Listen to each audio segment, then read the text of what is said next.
I just realized I wanted to move the mic, so we've moved the mic. This took way longer to set up than I anticipated it taking, but we are here. I'm just gonna start that thing up, the channel.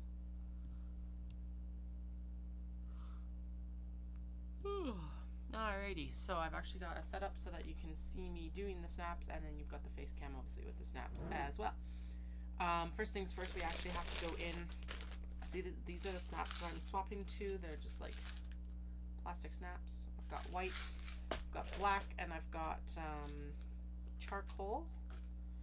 The white will just be nice when it's like the other two are a little bit too dark. The white are shiny, whereas the black and the charcoal are matte, but that's what I could get in Cochrane right now. Well, okay, I ordered the snaps online, but the white snaps came from Walmart because that's what I could get in Cochrane. First things first we have to do is I got to go in and I'll just mark where we're going to stick the awl through, and this is super scientific and all that jazz. And basically what I do is I lay one on top of the other, and then we're going to just kind of guess. So right there, it's pretty much the middle of the metal snap, and so that's what we're going to go with because I like the placement on the one that's underneath here. And it does look like we could stand to move these up like a 1/4 inch. So actually, no, probably not. Where did that mark go? There it is. So if they're there, yeah, we'll go a little bit above that.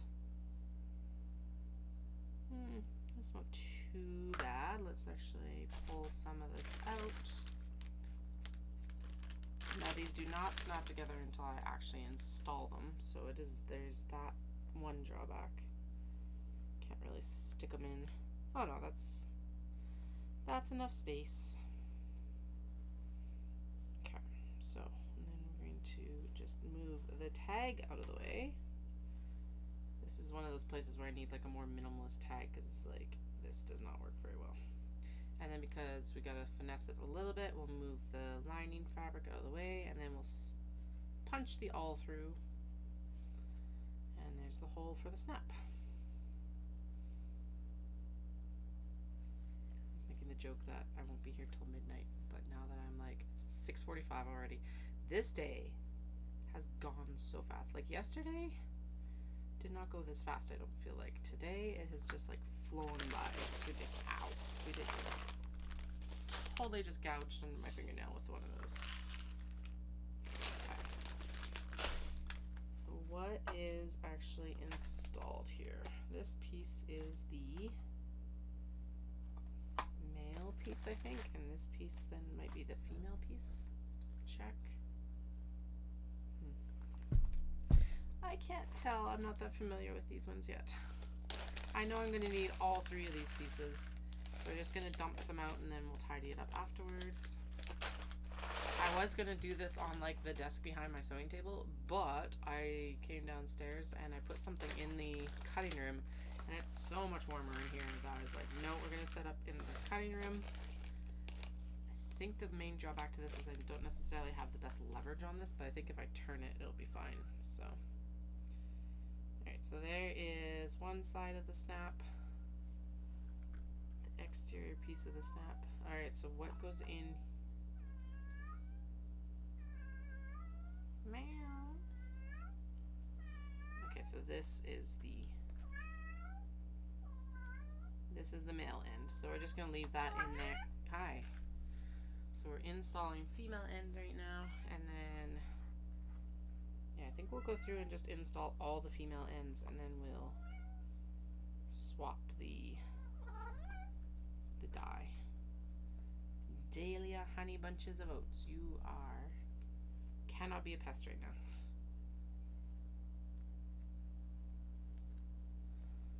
Okay. So pop it in, make sure the tag is out of the way, and press down. Oh, sorry, apparently that is going to shake the camera every single time, but I didn't know where else to put it because putting it over there like around the sewing table just did not work. So here we are. female.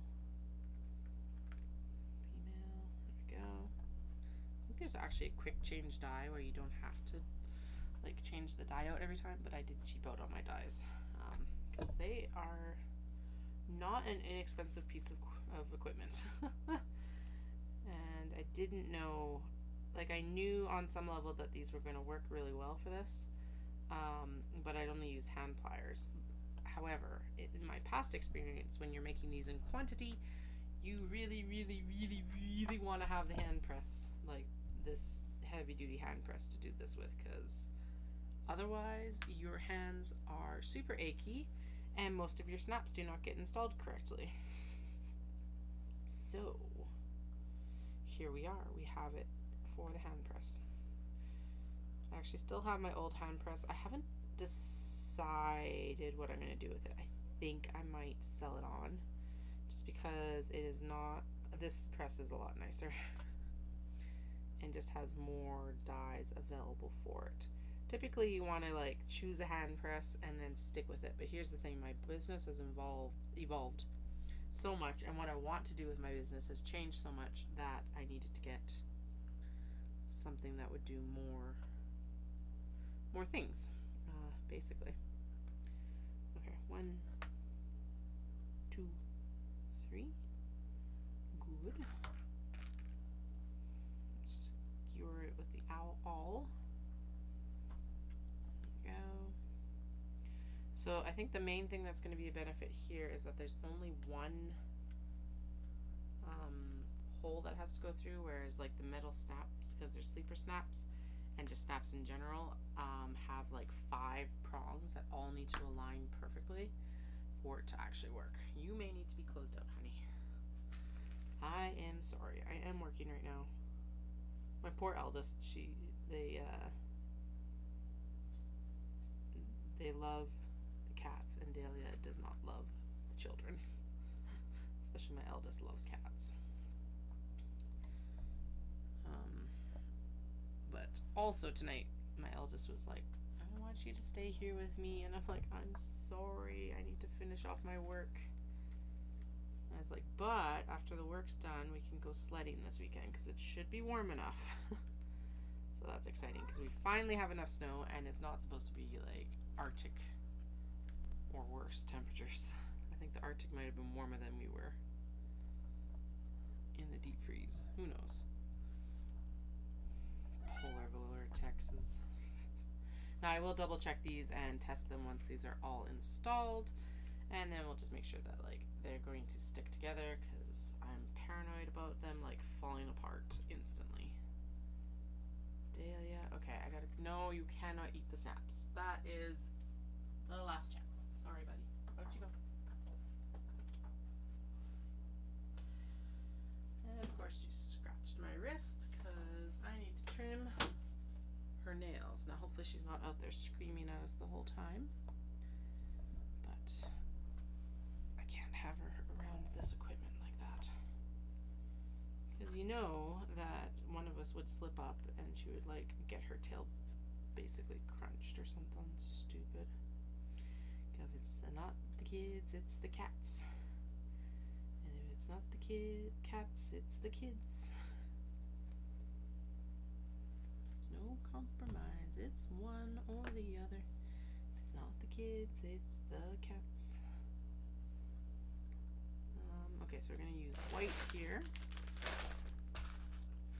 Part of why I didn't order a bunch of white is it's like, is it one of those colors that I'm gonna use enough of, and I don't know yet.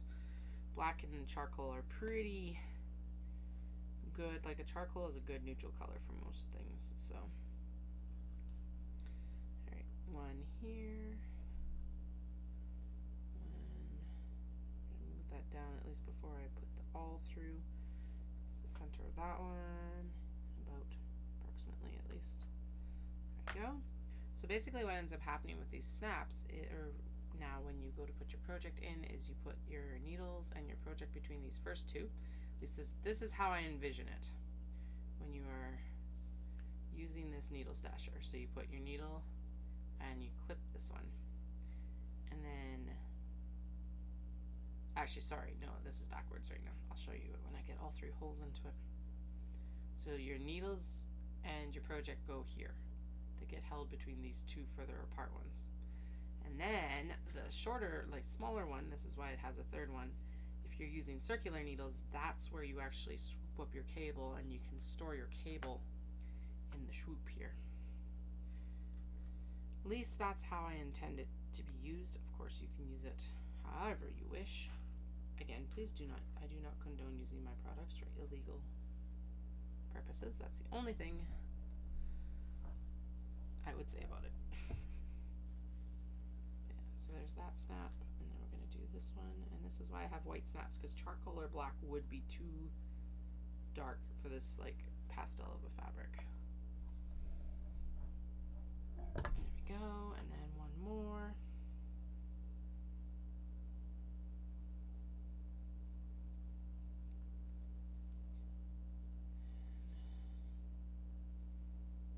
And then we'll finish packing everything up, and it can all go upstairs into the truck.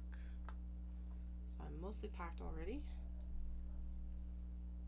All the new stock at least is in the bags. I think the only thing that's missing from the bags is like these guys, and the knot bags I think are still out of the bag. Okay, here we go. Actually, this would be a good use for the other cart because it would give me a little bit more leverage. Just means tippy toe work right now.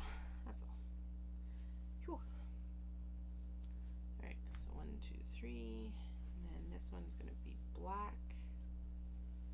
Just kind of shuffle that little bit of lining that's poking out up into the needle stasher. Oof. Okay, so I hit my wall about 2:30 today, I think, and now I'm like really ready for bed.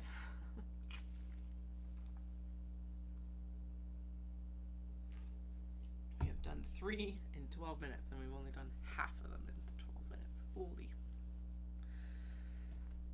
Let's sort these into like the color families that they're going to be using for snaps. 1, 2.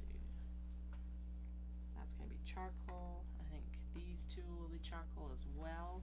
Charcoal or white. Black. Black. Definitely white. Charcoal. That's a maybe. Black. White. Charcoal, charcoal, black, black, black, white, white, black, white, black, black, black, black, black, black, black, black. Black. Okay, black, black. And the pile for black is like the largest pile. Well, the charcoal, yeah, the charcoal will actually work really well in there. Black, black, black, black, white, white. That one's tiny. So if I have to skip one, that'll be one of them. This one already has its snaps installed. Black. Black, white, white, white, white, black. And then these ones, white, no, charcoal. Those are in the wrong spot. These are getting, should these ones get white or black? White. I like the matte finish of the black better. It's going to show scuffs less. Yeah, so we're going to do black for all of those. Okay, there we go. So yeah, so the next order I make will be for matte white. Matte white snaps. Okay, but this for now is black. We'll get everything marked here, and then we'll get them one side installed. And at least with the awl and the pricking and everything, installing the second snap will be a lot faster, to be honest, because like it's the setup that takes the longest on these, really. So 1, even do a count. We aren't going to count them until afterwards. We're going to be rebels. I'm going to make a guess that there's probably about 35 to 40 needle stashers here. So we've done 3. We're working on 4. Need to figure out like a jigger template for this so that I don't have to like make quite so many guesses all the time.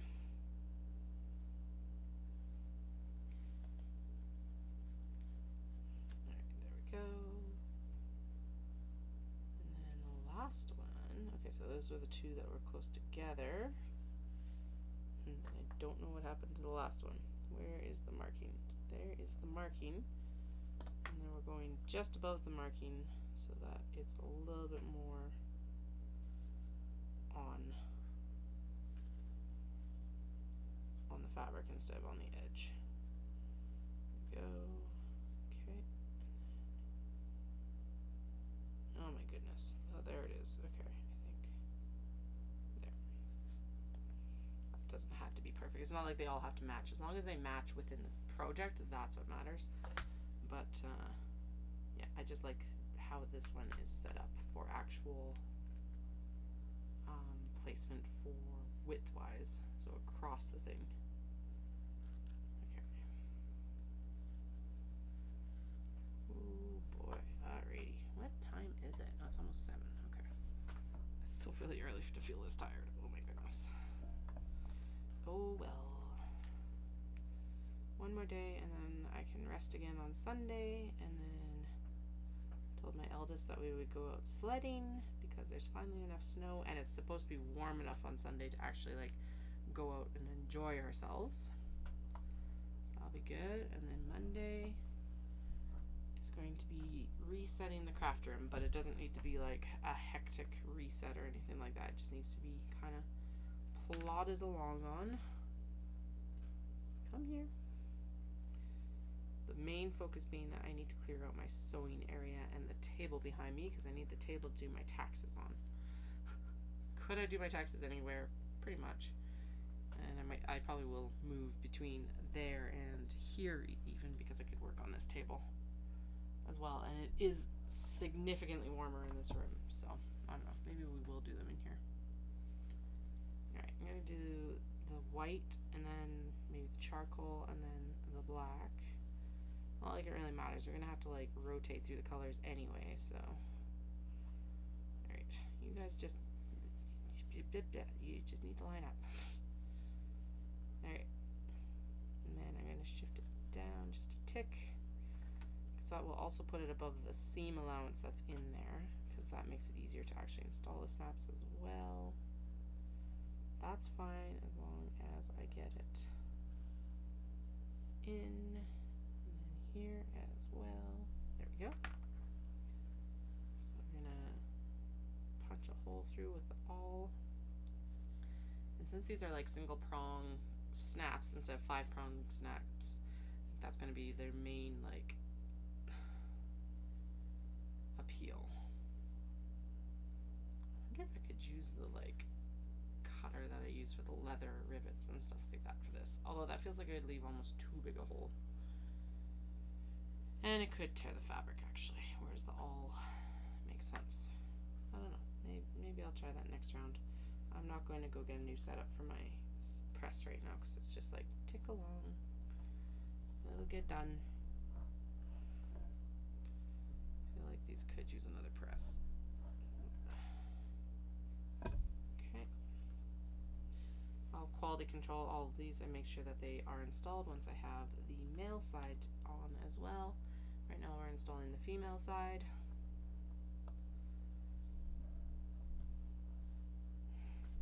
It's always such an awkward one. The receptacle side, I guess. The receiving side. It's the part that it snaps into, not the snapper.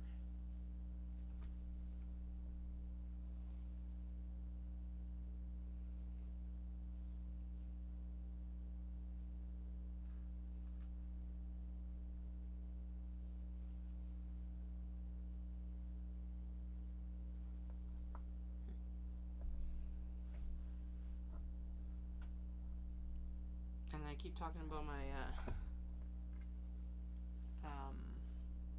timeout piles. I totally got called out by someone, and I appreciate it. And guys, feel free to call me out on it if I don't work on my timeout bins. But yeah, they were like, I think you should work on your timeout bins. I'm like, yeah, I probably should. So part of the tidy up on Monday is basically assessing where a lot of these projects are, like the whips, and like, so there'll be a few different categories of like they're almost done.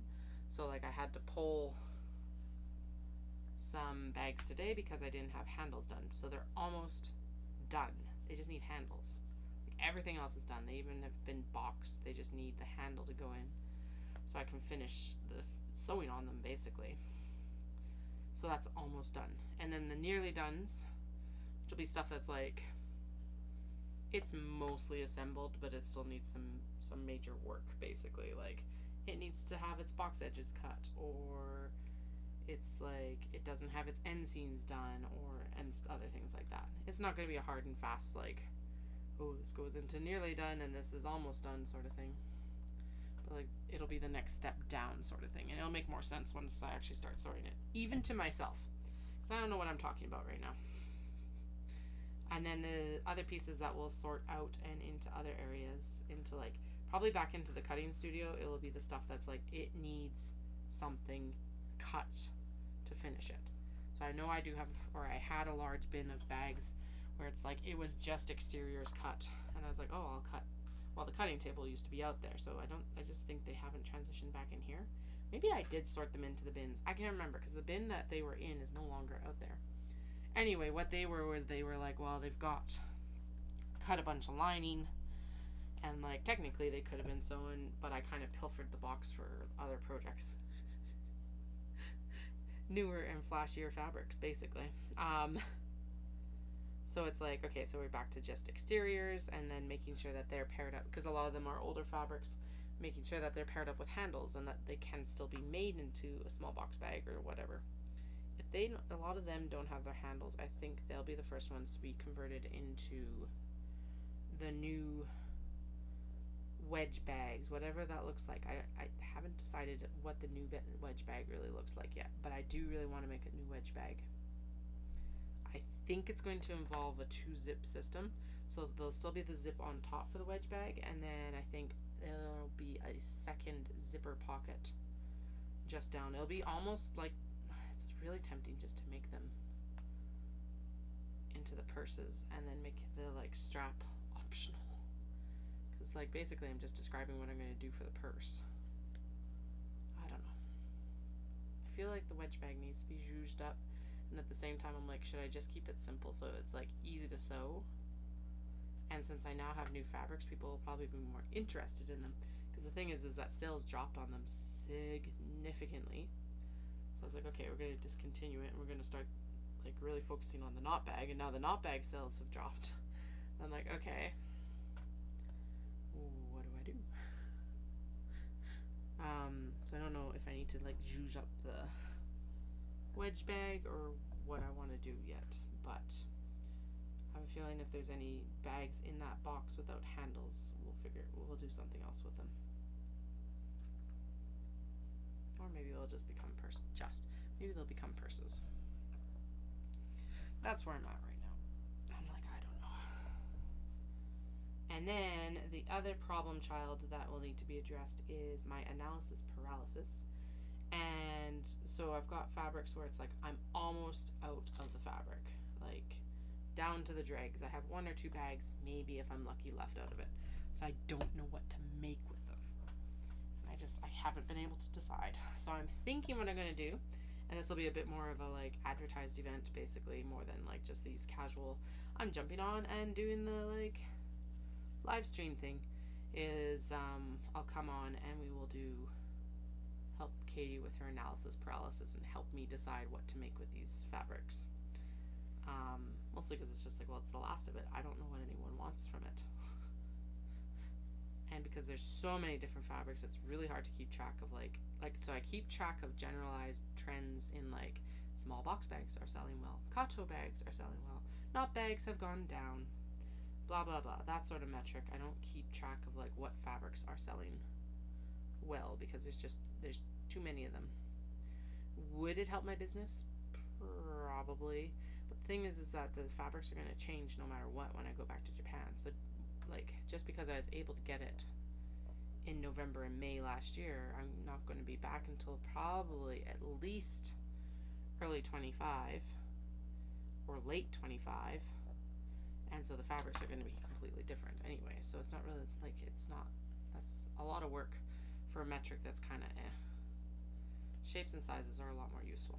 Anyway, but I do have a bunch of these, like, just single pieces kind of thing. It's not anything I want to put online to really do a custom with, because I don't have a lot if it, like, I accidentally oversell it. All of that noise. So I think maybe a live YouTube, and, like, it's not even that you have to commit to buying it. It's just help Katie get out of, like, help me get out of my decision fatigue a little bit. Because I also know it's kind of fun to just, like, help with that sort of thing when it's outside of what you normally do yourself typically. So I don't know, that might be a fun thing, something we maybe could do before, like, a big event again. And because the next event would be Fiber Shindig, so we could, like, build the stock through the timeout box and boxes. I'm sure there's boxes of timeout stuff just lurking, waiting. Ooh, that, no, that did not go in well. That broke. Oh, how do you remove these? Okay, I need an actual removal tool, and I don't have that with me right now, so that does have to go into timeout. Crunch. Ooh, that was a terrible sound. Anyway, so yeah, I think we might do that before Fiber Shindig. We'll do the timeout box stuff, and, like, maybe try and clear off all that, like, let's aim for 50% of the whips.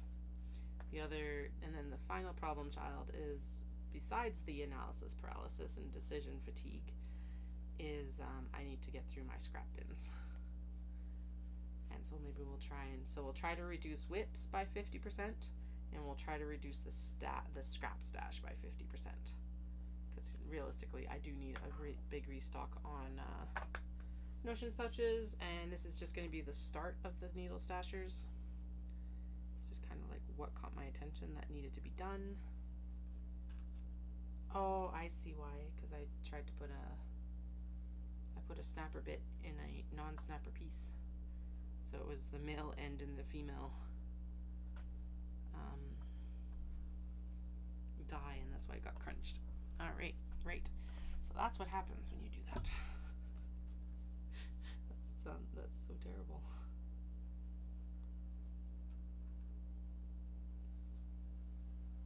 All right.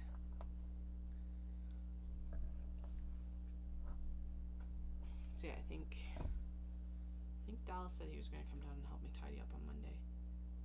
And just having someone else to kind of help with the decision fatigue even down here would be nice.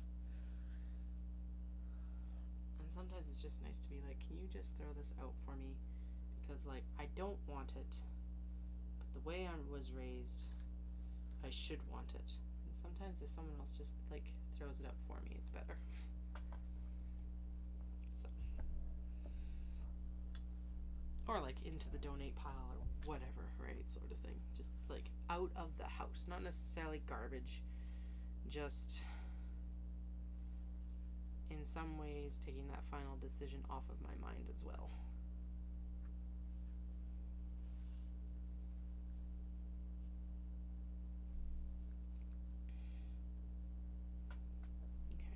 There's a woman that said that she would really like anything else in this fabric, so I'll message her after I'm finished it.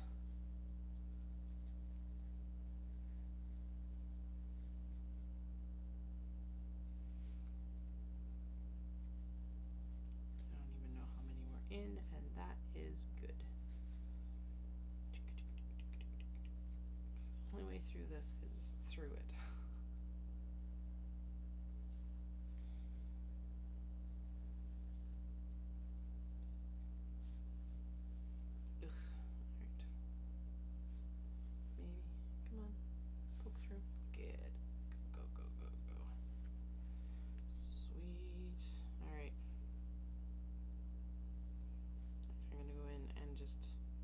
double down on these couple that were a little bit, I must have had more seam allowance there than I expected, so I'm just gonna make those holes a little bit larger so it's easier to get the snap through. I think it would have worked with the amount that was there, but may as well make it easier.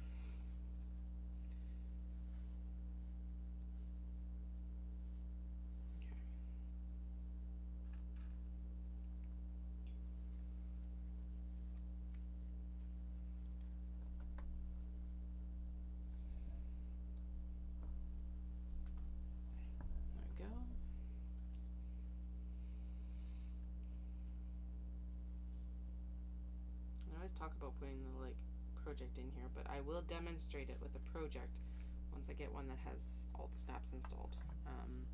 But we're working with it in a fashion where it's like, okay, someone was liking my story on Instagram. It's like, what's this buzz?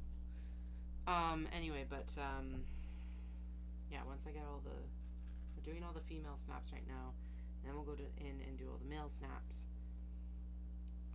And then I can demonstrate how it actually works.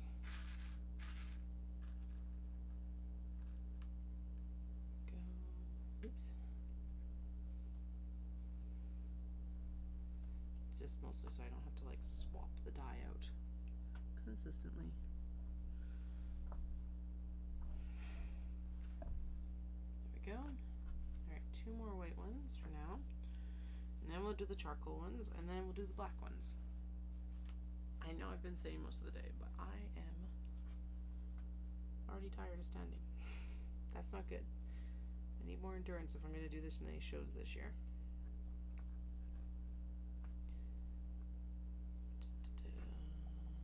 These are...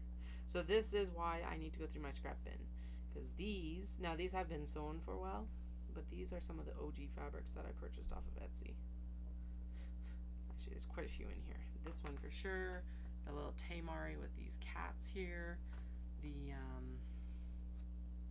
Paris sassy cats. Excuse me, and then this natural like tabby cats. I'm pretty sure I've had that since 2016.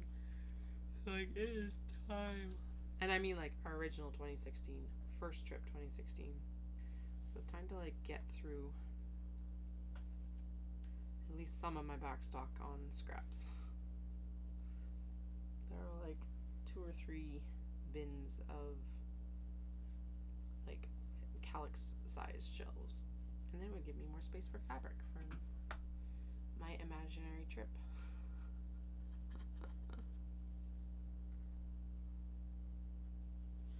Okay, just gonna go through on these one more time a little bit. There we go.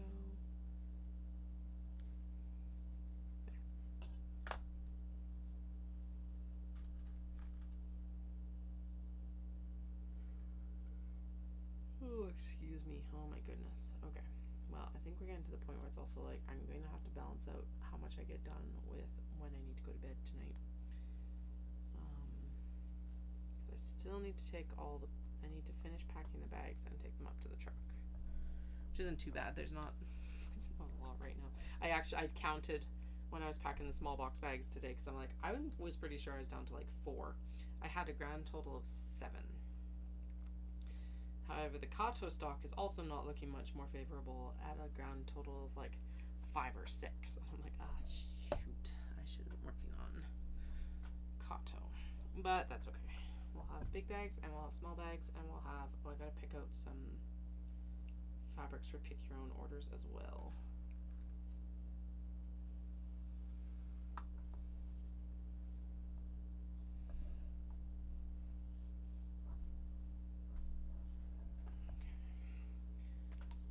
Actually, I think this should have black snaps as well versus the white snaps. So there we go. All right, so we've got how many that we'll need male ends?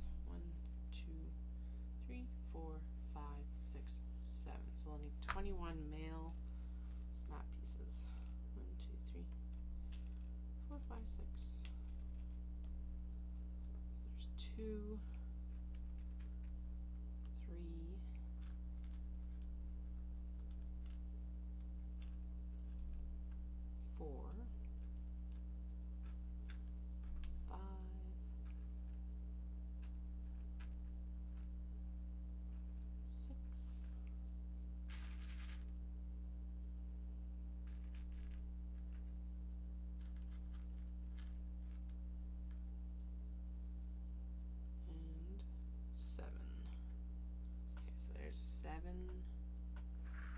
sets of male pieces, and then I guess we need 7 prongs as well, or caps sort of thing. 2, 4, 6,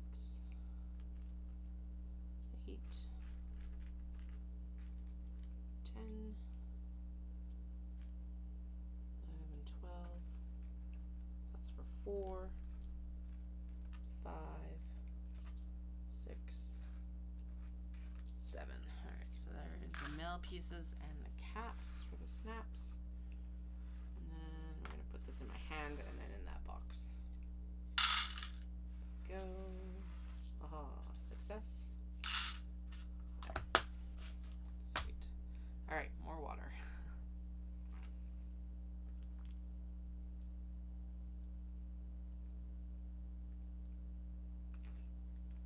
So I realized as I was charging it that in fact I did not have the correct card reader, and I got extremely lucky in that I kind of looked up at the dresser when I was pulling stock out, and I realized that I did not have the correct card reader charging.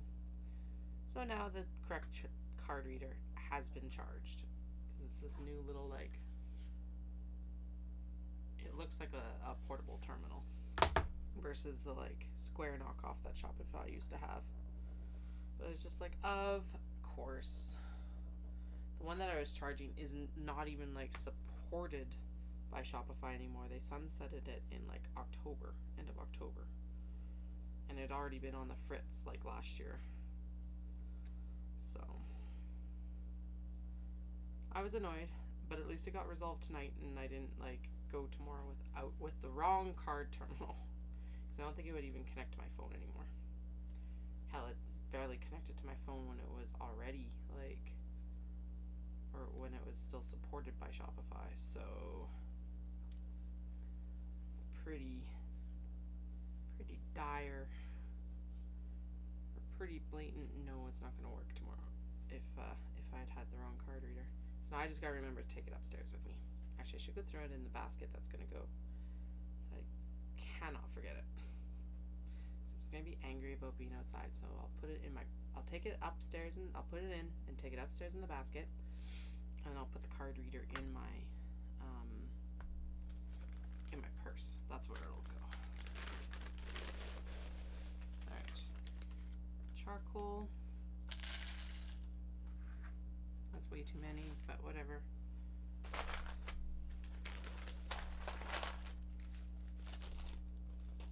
How many do I actually need? 1, 2, 3, 4, 5, 6. So we need 18. 1,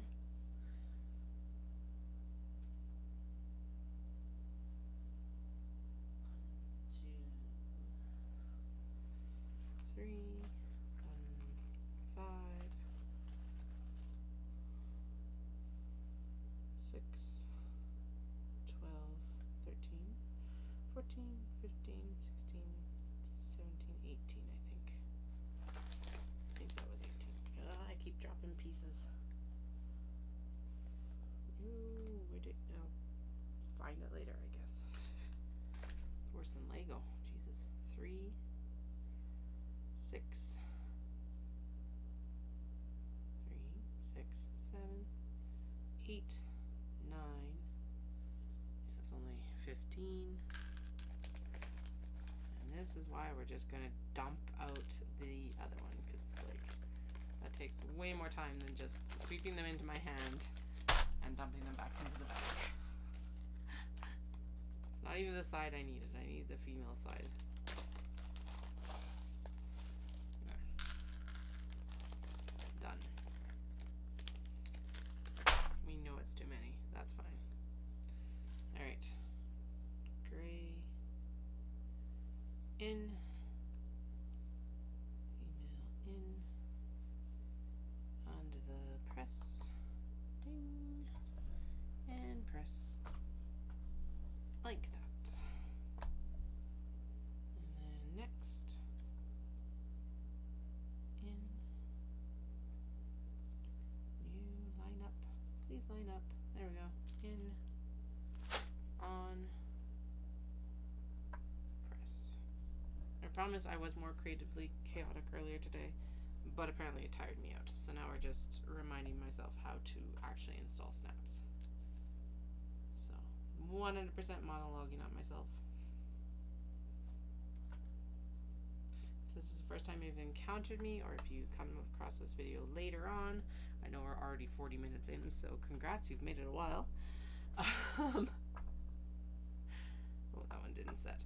But I am Katie. I run Atelier Nekuzuki. It is January 2024. It's like January 19th, 2024.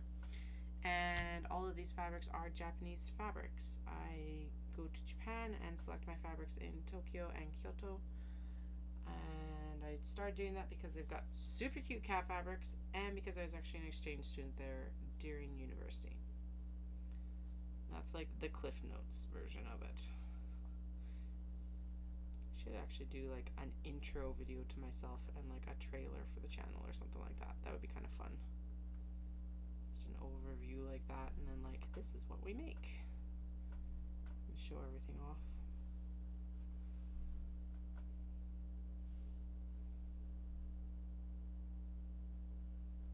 Okay. This fairy tale fabric is precious, and it is the last of it.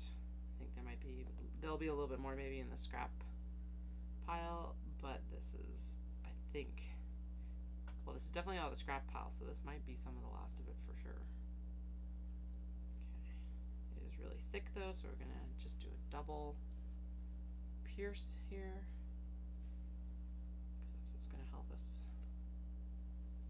keep our minds from going nuts completely. Well, that one went through really easy. All right, weird. 1, 2, and 3. Okay. Gray and gray, and under the press it goes, and press.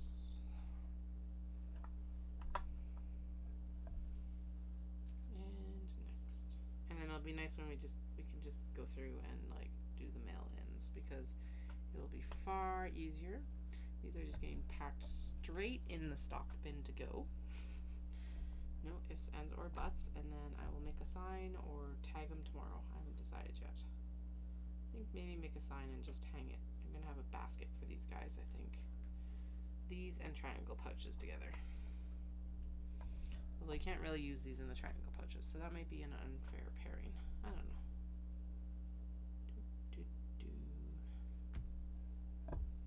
Okay. Next. The fruit. One here. One here. One here. Going to be a double piercing because it's cotton linen again, so it's thick.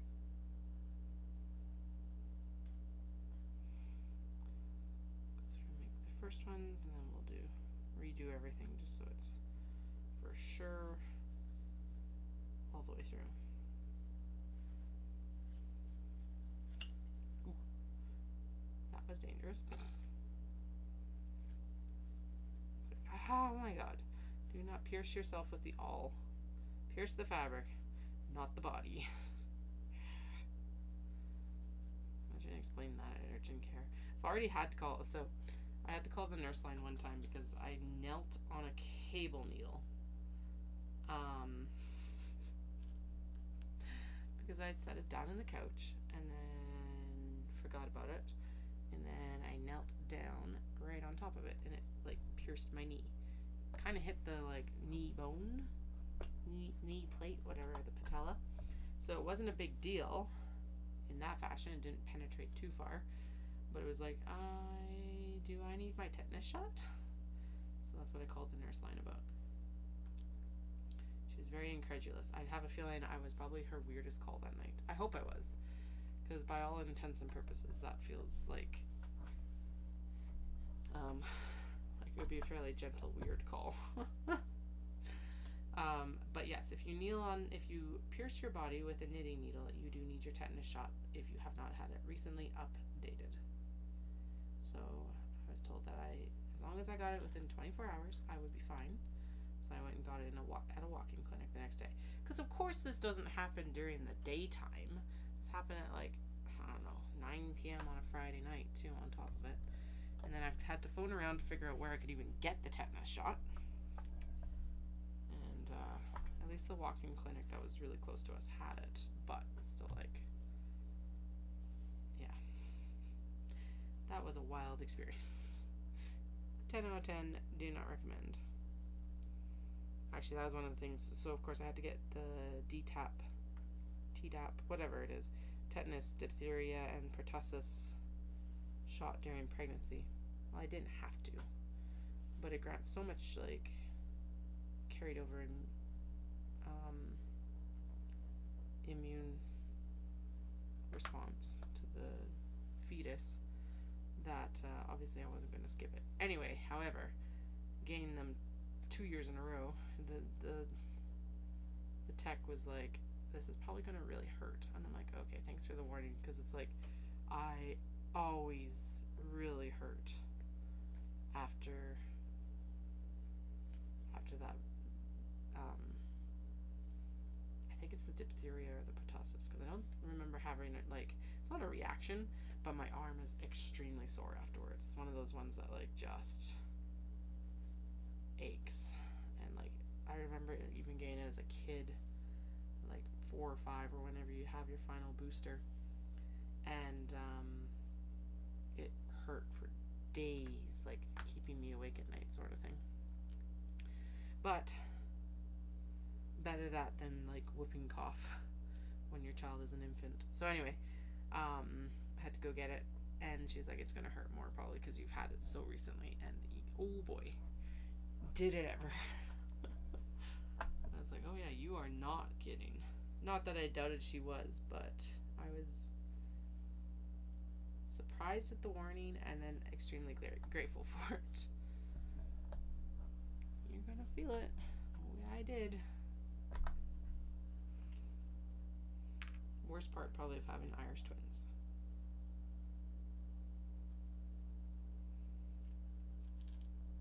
Although having Irish twins has definitely like really panned out in a lot of the ways where, yeah, I was like making the argument of why we should have Irish twins.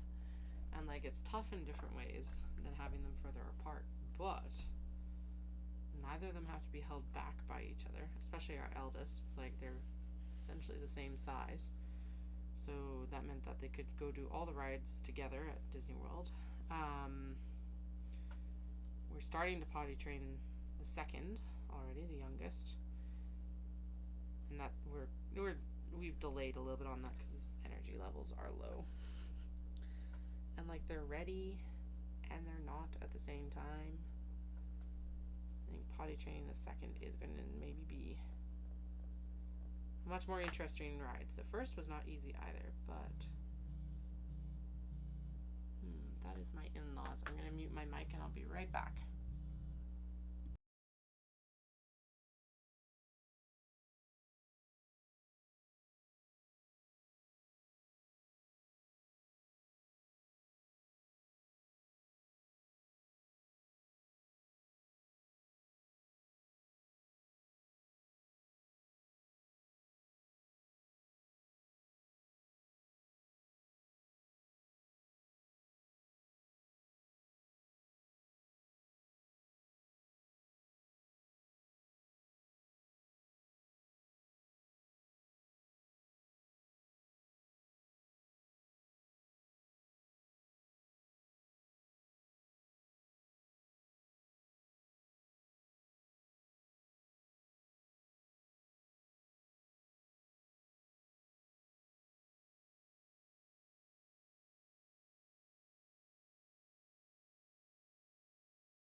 Alright, we are back. Oh, I need to turn this down. I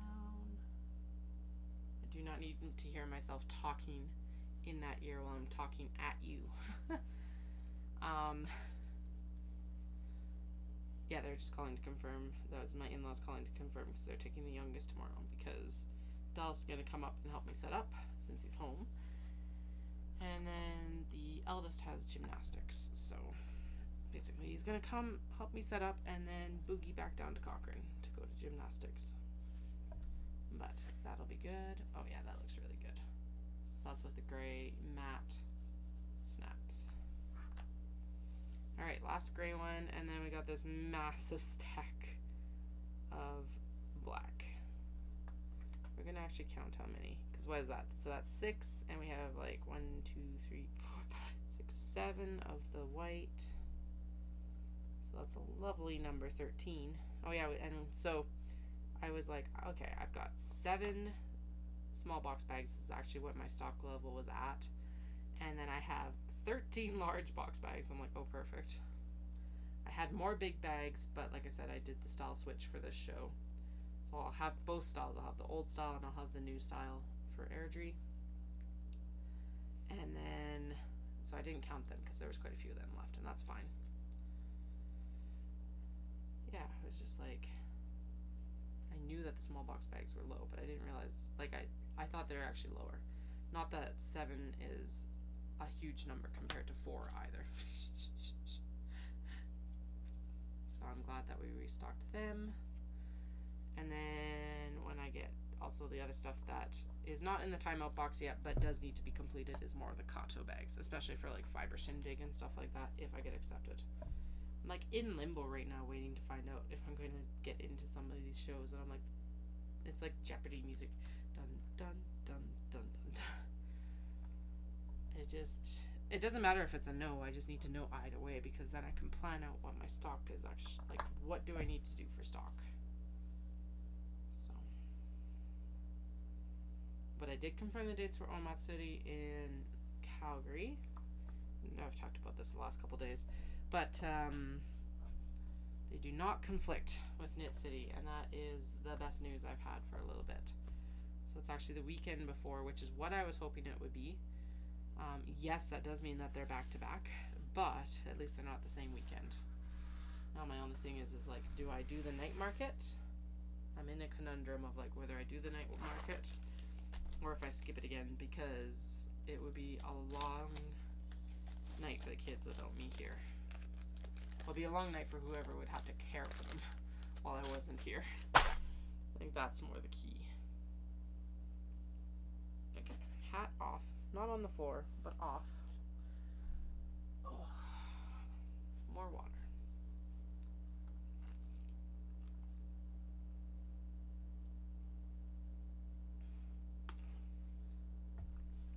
Alright, and then there was one in here that's already been...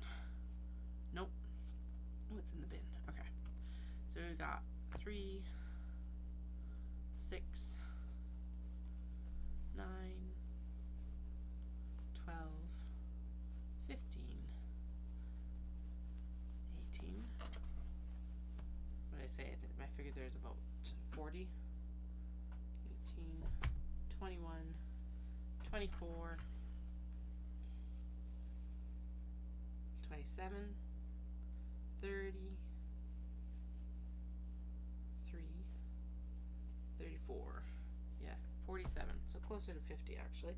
And a few that are already finished. So with the ones that are finished, right bang on 50. That's pretty awesome. So you'll have, if you're coming to Airdrie tomorrow, you will have a grand selection of needle stashers. Oh my goodness. My body's not used to staying at the machine so much right now. Because I haven't for a bit, at least. Not in the same way, because I was making stuff for the kids. And this is more intense. And spin yesterday, which it's like you'd think that that should mostly or all be legs, but they make you do weights in the middle. And they make you. If I didn't love it, I wouldn't be there. But they make you do weights. And because my body is like not used to it. It's just complaining at me. I forgot about spin, to be honest. I was expecting my legs to be sore, not my upper body. But it's probably also that and a combo of the like of sitting and sewing so much the past few days too. But we have done an amazing job. Thank you for tuning in for so much of it. We did complete 51 bags in the last 5 days. And if you'd missed my like accolades at the end of the last stream, that's an insane amount. Like truly almost unbelievable. Since we had like basically a lot of it was from scratch. So the big bags that we were making were cut and the exteriors were finished and ready for zipper installation forward. We had lining cut and the interfacing was done, but we had to do webbing, we had to do zipper installation, we had to do top stitching, we had to do like the only thing that was done was basically the exterior block. And then with the small box bags, all that was done with them is the exteriors. That's it. I hadn't even trimmed the exteriors down to like their usable like small box bag size and stuff like that. So we have done really well. I was expecting to have to drop about half of the small box bags, to be honest. And I'm like, I think we'll be able to get these needle stashers done and not go to bed at 1 a.m. I would prefer to have a longer sleep, please, tonight. And we'll see where we get. Now, as long as these are all getting installed well, we're good. Alright, one more.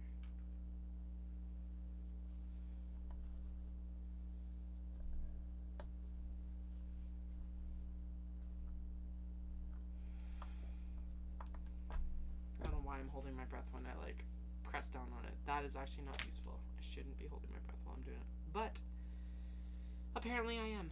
Hedgies with mushrooms. They're adorable. Actually, should this be... No, that charcoal does not go well with it. We'll do the black instead. Okay, I'm gonna scooch down the top just a tick. There we go. Make sure that we avoid that seam allowance, because the seam allowance is a snap killer, or at least an installation killer. It means that you don't get your snap installed very well at all typically. Let's see if this works. Oh yeah, there we go. Sometimes the cotton linen blend can be a little bit for getting holes like this through. So yeah. Thinking about it now, I wonder if those snaps just didn't have had too long of prongs, or didn't have long enough prongs. Like, I can't actually tell you what the problem was, but a lot of the time what would happen is basically one of the prongs, and just one of them out of the 5 would slip, and then you would have like a prong poking through in the middle of the exterior prong, and that is owie making, and not something, I don't know, I feel like that could leave me liable for injury. And that's not cool. Ooh, right, I need to do that. It's like, really? That wouldn't be cool. And even if I wasn't, it's just not fun. That's not fun for anyone, especially the person who's bought the product. Anyway, so then I tried these, because part of it was that they weren't installing well on the thinner fabrics with a thinner interfacing. And I think I might have done some of these without interfacing or something dumb, but like a snap should still install on that. That felt jiggly and loose. Okay, let's press that again. I don't know if it actually is, but you know, it's better to, yeah, that sounds better too. Yeah, so it just wasn't working, so, and it wastes time and resources, because like these snaps were just not installing correctly like so much of the time, so it's frustrating. That's partly why I think I subconsciously kind of took a hiatus off of needle stashers unintentionally, because I know that a lot of people like them, but I think I just hit the point where it's like, these are not worth my effort. So I got a couple packs of like the snaps from Walmart and one of the hand presses, mostly because I was like, well, I'll make kids clothes with these snaps, and then we'll test them out on the, and then I was like, wait, I should test these out on the needle stashers. And lo and behold, they seem to work way better. And now I'm a convert. I don't like using plastic when I can avoid it, but in this case it is well worth using the plastic snaps instead. And these are also cam snaps. They're the snaps that you would see typically on like cloth diapers. They're made to be used. And I like things that are made to be used. So, like my products. My products are made to be used and abused and just like enjoyed, because what's the point otherwise? Bum, bum, bum. Bum, bum. There we go. Alright. Now the debate's going to be when I order more snaps, what colors do I order? I think I'm going to need to go with like a navy, or not a navy. The black is fine against the navy, and then this charcoal's been good too. Obviously black is going to be one of the more, well, that's just apparently the color scheme I went with this in the scraps that I pulled. White is probably going to be one of them with the matte cap, because it'll look really like snazzy. And then maybe an ivory or something like that, I guess. I can order them in smaller quantities too, but these are sets of 1,000 because it's the cheapest. And like with the black and the charcoal, and if I'm just doing kind of these neutral colors, like again, they're not going to go bad, so I may as well order them in super bulk. And actually that's one of the other things, is the other snaps I could only ever order in like sets of 1,000 or 100. There we go. Good. Set. Sweet. Alright, these ones have already had the one side set, so we should plop them over here. Oh, okay, so that means that there's actually 50 to finish, and there's 53 total. So I just realized I did not include those in the count because they were buried under the other ones that were like, it's like that's the charcoal and the white ones, and yeah. Okay, we are going to go in with the all for this one because marker is not going to work because of the black background. So we're just going to carefully try not to pierce the bottom needle stasher while piercing the upper needle stasher that needs to have its snaps installed.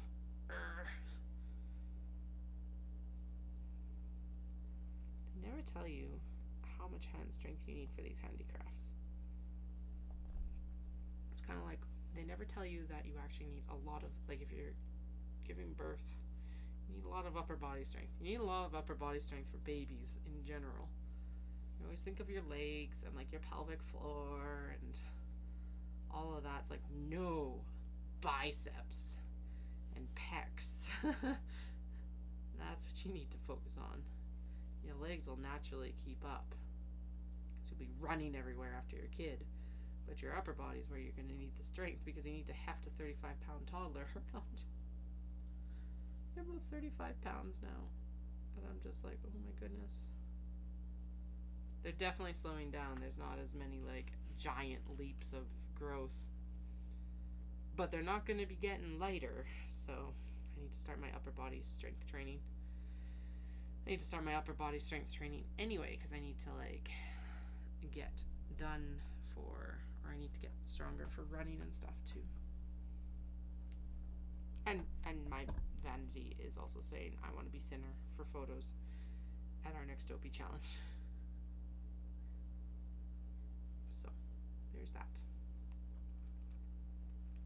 I at least want to get back to my pre-baby weight, and I think that is achievable this year, mostly because I'm going to be dropping, like my training schedule is not going to be as intense or like as endurance as it was last year, because losing weight and trying to run a marathon, it doesn't work. One or the other. Hell, strength training and marathon training don't really work either. So that's why I'll focus, well, mostly I'm going to focus on shorter runs. I'm running 2 halves. And then the other one's a 10K, which will be short. It's going to feel really short, actually, after everything else this year.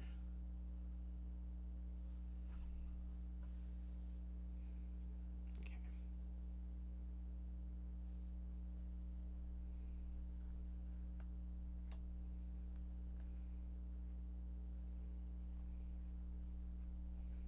There.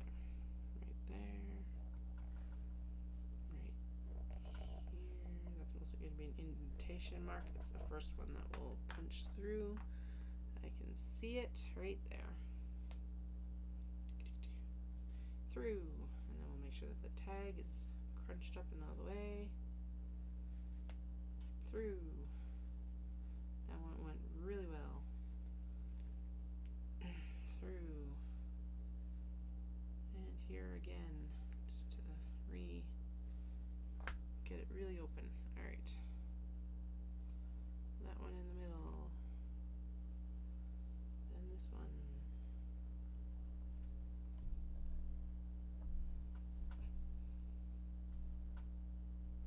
Alright, an hour in and we're probably about halfway? I don't know. Which would mean that we're like about a quarter of the way done, because we'll have to go back and actually do the other side of the snaps.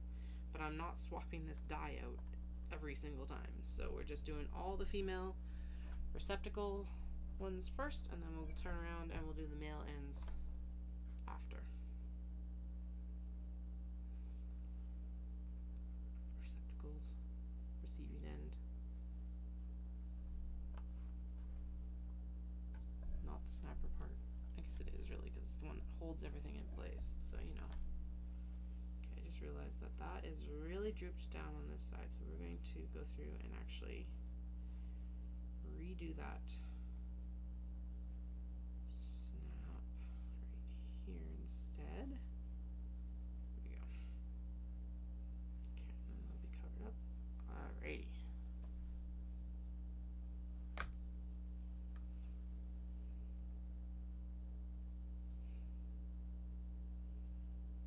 Everything is getting uncomfortable. There we go. That's better.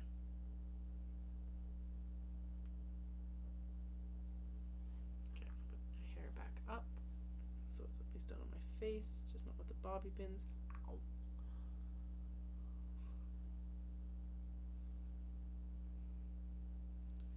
More water. Yeah, I can tell I'm powering out because I'm like, I am going to procrastinate a bit.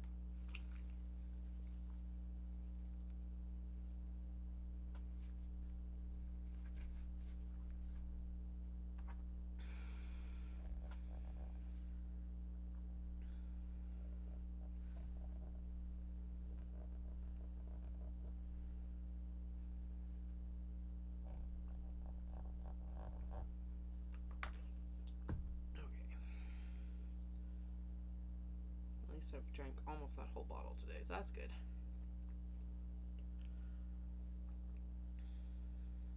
Alright. There's that one. Here's this one. And one more. And then we're going to do a double. Another one on that other side, just to make sure it's completely open, so I don't have to go back and remark all these. Honestly, going through and redoing the other side is going to be so much faster. It's not even funny.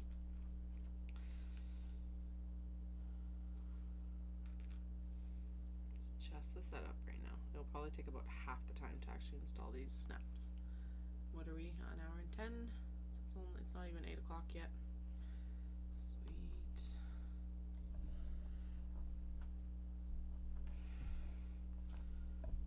So what I'm hoping is that this will be done in about an hour and a half. And then the other side will only take about 45 minutes, hopefully. Maybe an hour. So half hour, another hour will put us 8:30, 9:30. Okay. And then yeah, throw everything in, haul it upstairs, go to bed. That's all I can think about right now is like crawling into my PJs and getting into bed. No, I'm not wearing my PJs today. I actually got dressed. Last few days it's been so cold. It's like I may as well just wear my sweatpants and like, well, typically I've been changing my top, but my sweatpants have been the work uniform the past few days because just like it is so cold. I am not playing around downstairs this year. We are going to be warm and cozy, or at least warmer. Maybe not cozy, but I refuse to go get a space heater this year. Especially because we've been having rolling blackouts in Alberta because one of our plants was in maintenance, I think, is what I've heard. And then one of our plants went down because of the cold. It's just kind of like, there are multiple things I could rant on about that, but I'm not going to right now. But yeah, pretty bad. It was pretty bad for a lot of people. We were very lucky. I don't think the house actually lost power, so we must have been on a different part of the grid or something like that. But like there was a massive call out emergency alert to be like, please reduce your draw on the grid. We were just coming home, I think, or it was the day before we came home. So there was a massive drop. People responded extremely well, so I was very, that was something at least. But yeah, apparently they've been doing upgrades to the infrastructure, but there's not much you can do when an actual power plant goes down. So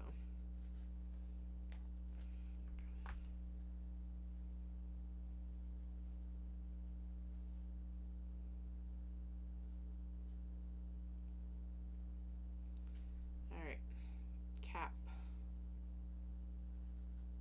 receiver,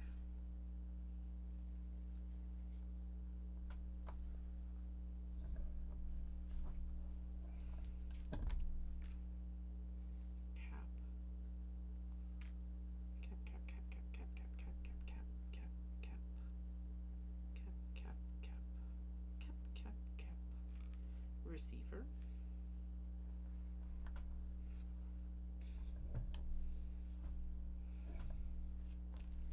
cap,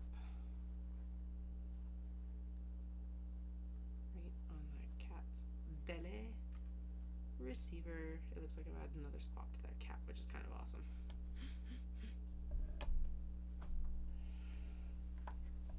Yeah, there we go, an additional spot on the calico.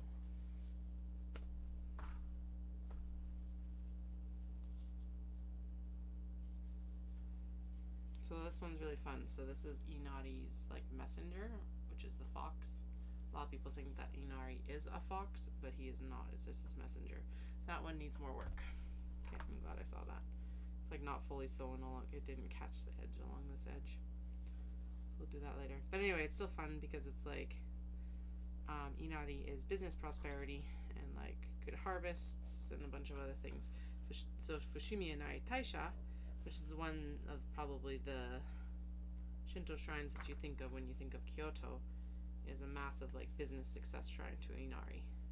And so there's foxes everywhere because they're his messengers. Anyway, so that's what that fabric is it's like these foxes, Inari's foxes, delivering presents. Because basically you go and you pray, you donate some money, and you pray to Inari for whatever you want. So whenever I go, I always pray for business success, of course. And that's one of the ways you do it. And I typically leave a prayer board as well. Because why not? It's not gonna hurt. And so far so good. This little guy, where'd it go? This little guy is a Daruma. I just got him on my last trip. And so when you make a wish, you fill in one eye, and then when the wish comes true, you fill in the other eye. This is my revenue one. When I hit my revenue goal that I set, then he gets his other eye. So he's just chilling up there until I hit it. So hopefully that's this year. And then, I don't know, I'll go get another Daruma and make another wish. think you can have multiple Dharma at a time. I don't think it's like a one thing at a time.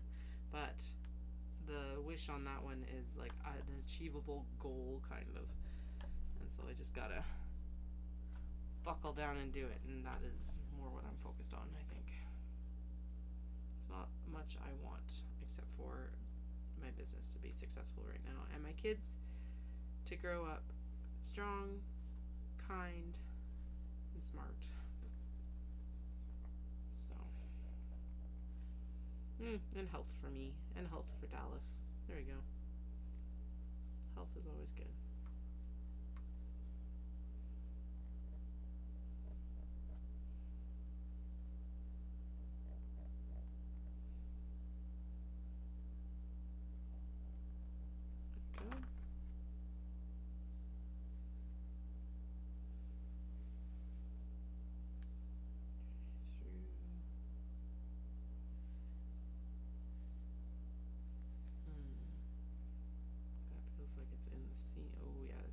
Thick seam allowance. Okay. Okay, well, we'll do one layer at a time, maybe. Yeah. There we go. We'll go to the other side like that. There we go. This all is actually from Daiso in Japan, which is awesome. Daiso is like a massive dollar store chain in Japan, and their craft selection typically is amazing. Or at least when you go to the bigger stores, it's typically really good. So I was shocked, actually. I can't remember which one it was at. I think it was one of the ones in like Osaka, actually. So I've been to the one in, or was it the one in Harajuku? I can't remember now. It was like the two biggest, and there's one in Shinsaibashi as well. The one in Shinsaibashi was decent, but not as good as the one that had this all. The one that had this all was only like one floor. The one in Shinsaibashi is 2, which is also insane. But definitely an experience to go to.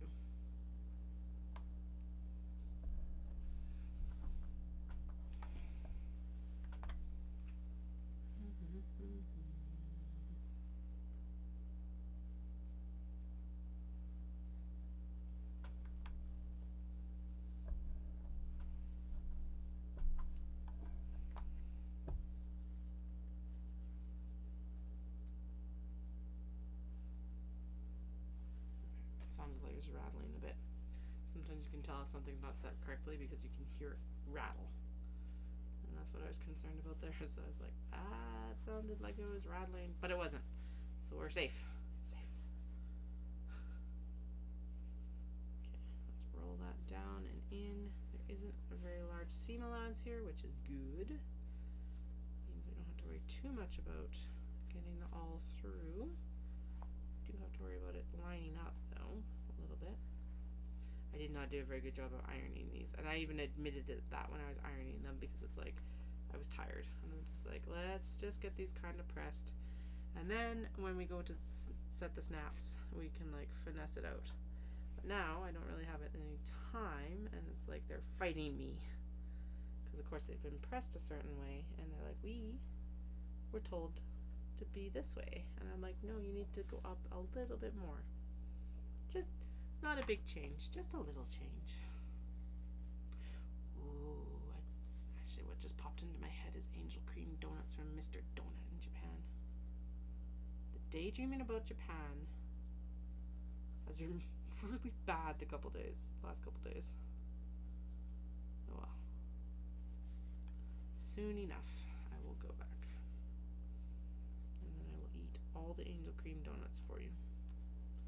Actually, I should bring. I brought back Krispy Kreme in May because they had a Sesame Street collab, and there's so it's. I think that's probably the strangest thing I've ever carried back from Japan was donuts. But I just realized that I could actually carry back some angel cream donuts from Mr. Donut in Japan. Done it once, I could do it again. Dallas got me, I asked for a nice, an upgrade on my travel backpack for Christmas. And so that's what I got, and it was really good on the plane. My other backpack is still really nice, but the problem is that it's not as structured, so it's also really floopy and floppy. And this new backpack has like a lot more body to it, so it holds its pocket shape way better, which means that stuff does like disappear at the bottom, but it doesn't, like, it stays better than the previous backpack.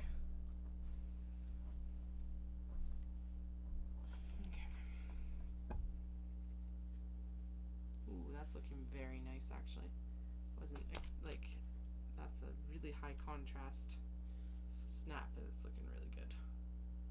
I like the fact that they're matte too, so you can see that there's a little bit of shine on them, but it's not like glaringly gonna like shine your eyes out or anything like that. Okay, so 1, 2, 3, 4, 5, so that's 6, 7, 8, 9, 10, 11, 12, 13, 14, 15, 16, 17, 18, 20, 21, 22, 23 more. Okay, well, we're well over halfway then. We are also, however, an hour and a half in almost. Ooh, okay, stop procrastinating, Katie, and just head down and do it. I really want to go get candy and to fill up my water, but we're not going to do it. Head down, get it done. Hopefully that doesn't mean that it takes another hour and a half to get the rest of these done. That would be a lot. I wonder if I should mark and like put in all through them and then do the snaps. Let's do it that way for the last ones, because why not? We may as well change it up. It can't get slower, really.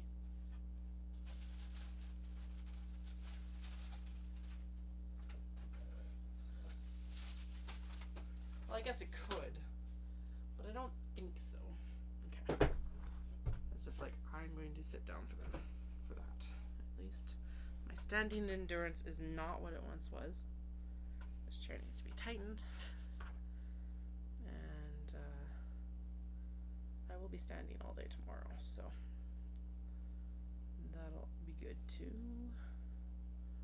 Alright, so we're just gonna go through and mark in all of these at once then. And then we'll go in and install. I feel like that will actually speed it up, simply because it's like, again, that switch tasking. So punching the holes and then putting the snap in is switch tasking, switching tasks. And it takes usually about double the time of just going through and doing one task at a time. It's why, like, production line manufacturing is so efficient, typically, is because it's like,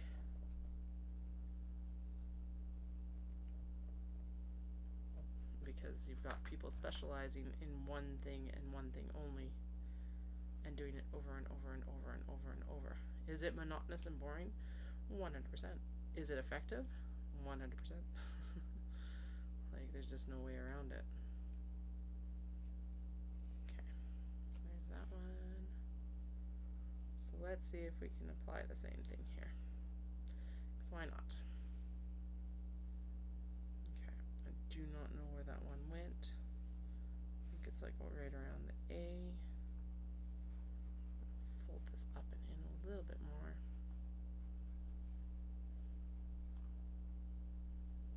Okay, that definitely is not where I would have put it. So, glad I double checked. I thought it was on the other side of the A. This one needs some better TLC. That's a really warbled lining. This one's a bit better. A little bit warbled on this end that we can fix. That one though that I just set aside would not have made a happy needle stasher. So, and there's duplicates of that fabric, so I don't feel bad about not having that one done. I think this one's actually in triplicate. 1, 2, move the fabric up, and 3, go. Move the fabric up and into the stasher. Where did my dot go? Go 1.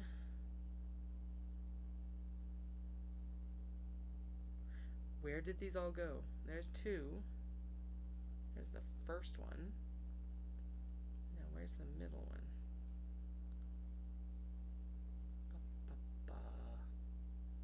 There it is.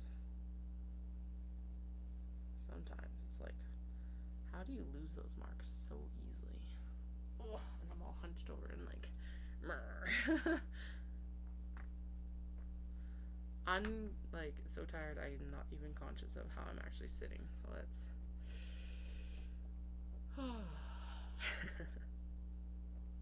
with the kids. Deep breath. Reset.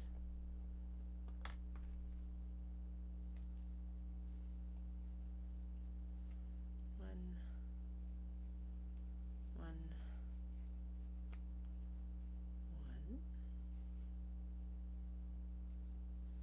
Dun, dun, dun. There we go. Now we're going to do the unicorns. We are not going to mark it though because none of these are going to line up with the spot where I can actually see them.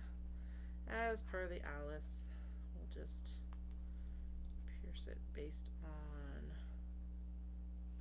the all right away, because why not? May as well. 1, 2, and 3 right here. There. Okay. 1,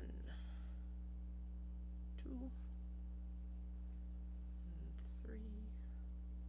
Let me know if you have any questions by throwing them in the chat. I always appreciate that, instead of always having to make up the monologue.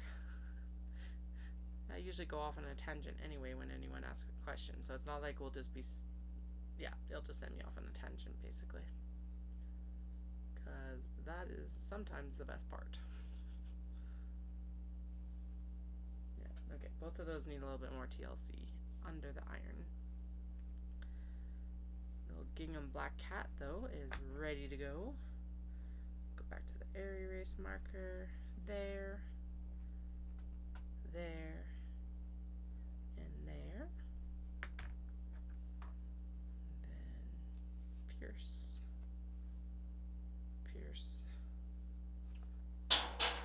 Bah. That all went flying. Where did it go? Oh, I see it. Okay, it's like at the back of the card right here.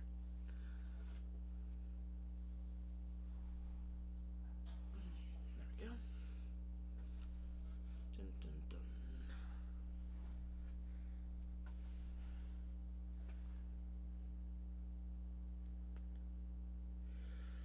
And one.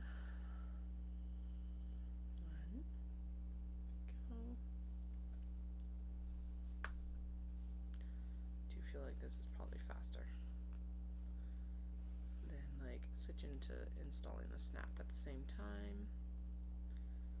And we'll just go through and install all the snaps and then install the other side of the snaps. One side and then the other side, and then pack to go in the truck. We're almost done. Could these have been done at any other time? Not really. Could I have not gone to bed as early a couple nights? Yeah. But I was also exhausted, so there's no point in like trying to work through like just pure exhaustion. I'm tired right now, but I'm not exhausted. Just daydreaming about bed. Night dream. Evening dreaming about bed. It's not the daytime anymore. Actually, that was one of the nice things when I went to pick up my eldest, is it is still light outside when I picked them up, which is like glorious. What the heck is going on my phone? One moment. Okay.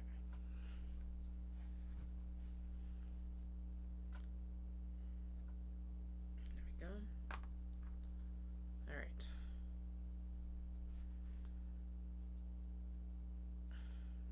Pierce through. Pierce through. And again. Okay, let's actually do one side and then we'll do the other side and then we'll sort it out. 1 and 2 and 3 and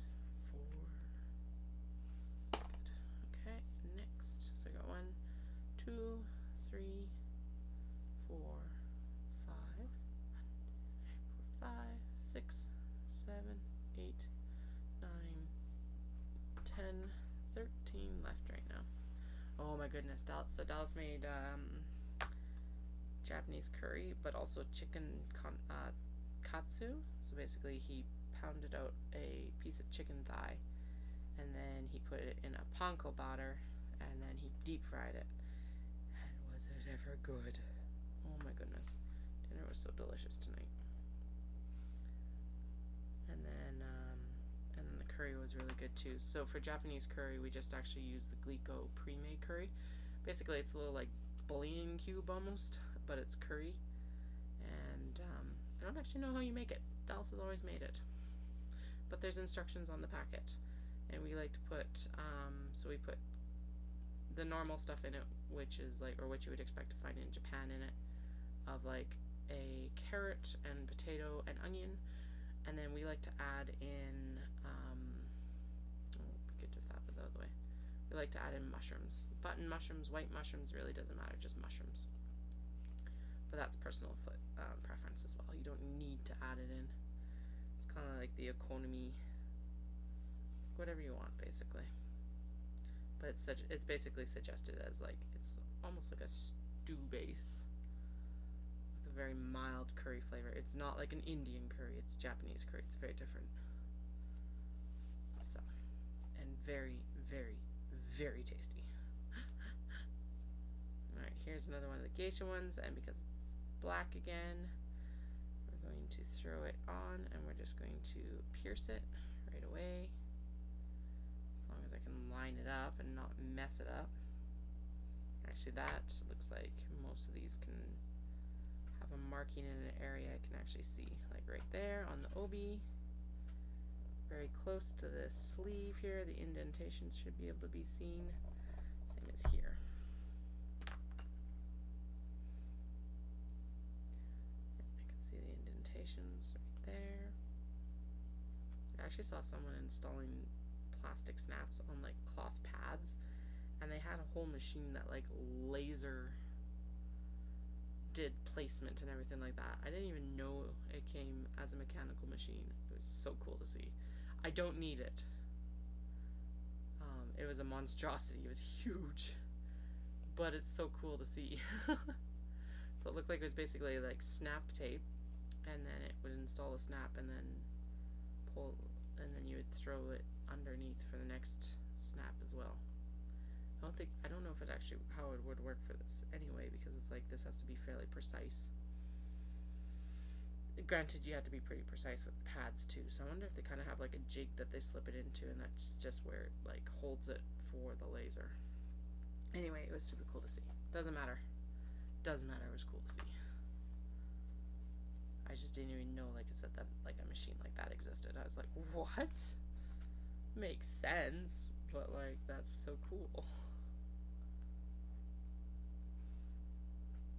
And also, when all you're basically doing all day, every day is you probably have one person installing snaps, and then they can use that machine and just learn all of its quirks, because I'm sure it has some major time quirks. Hell, even my sewing machine, which is like, how long have they been around and like being marinated and perfected, really? Not perfected, but like worked on and evolved and all of that. Not as much as I'd wish. I wish we had bigger bobbins. I still don't get why we have such small bobbins on industrial machines. Like, come on. We're doing a lot of work on these things. Sergers don't need bobbins. Why do sewing machines? Like, and I understand you have to have the mechanics of the up, down, and the loop and blah, blah, blah. But I'm like, how have we not figured out how to, just do that with a spool? Maybe there are machines out there that can do that. They're just not, like, publicly not available as a consumer product. Because even as a business, I'm still, like, it's still consumer products. That needs that little bit extra pushed out at the top here to make it nice and crisp. Better. Okay. Here. Move the tag out of the way. 1, 2. That's way too close to the edge. we're going to shove this down, and we're going to install it above the seam allowance. Above the seam allowance.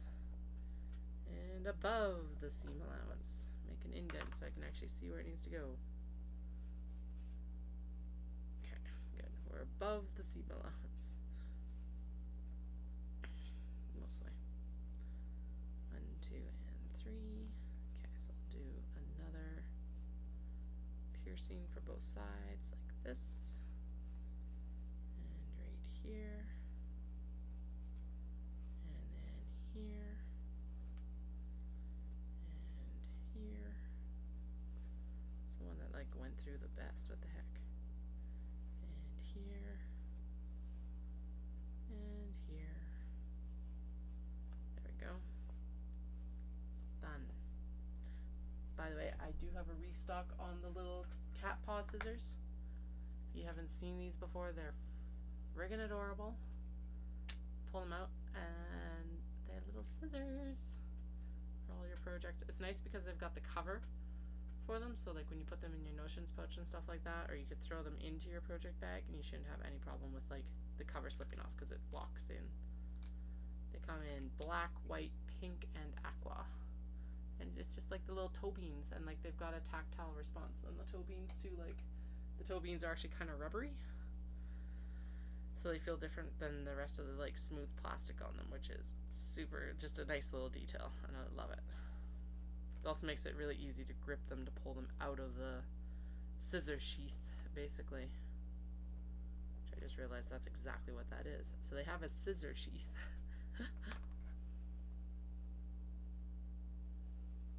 And so that should protect your items from the blades and from accidentally being snipped.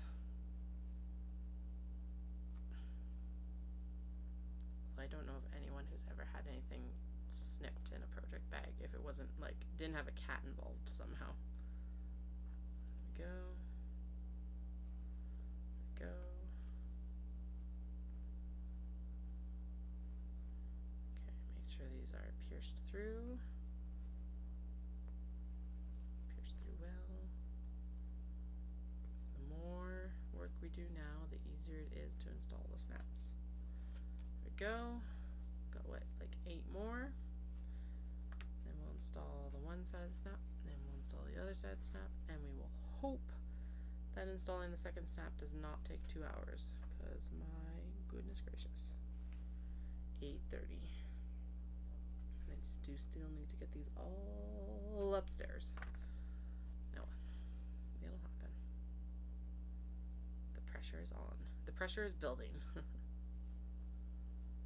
Not like the pressure hasn't been building for the past 5 days either, but you know, it's all relative.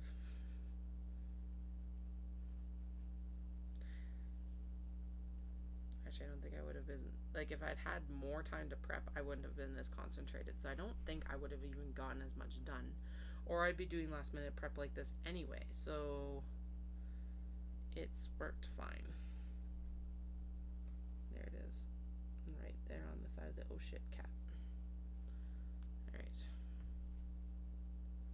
Alright. 1 and 1 and 1. 1. 1 and 1.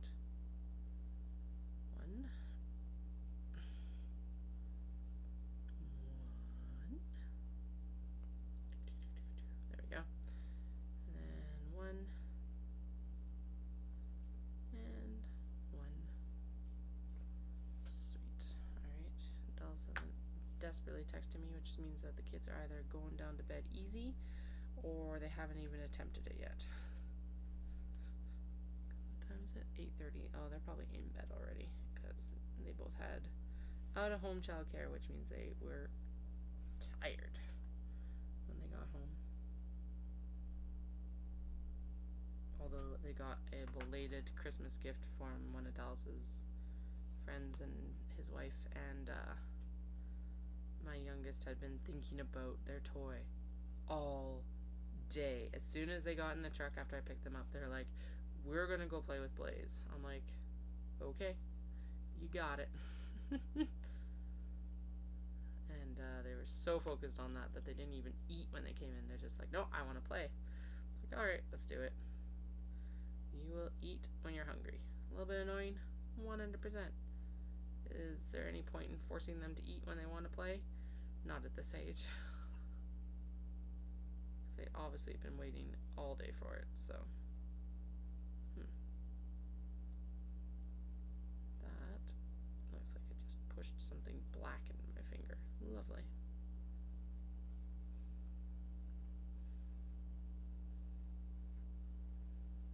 Alright.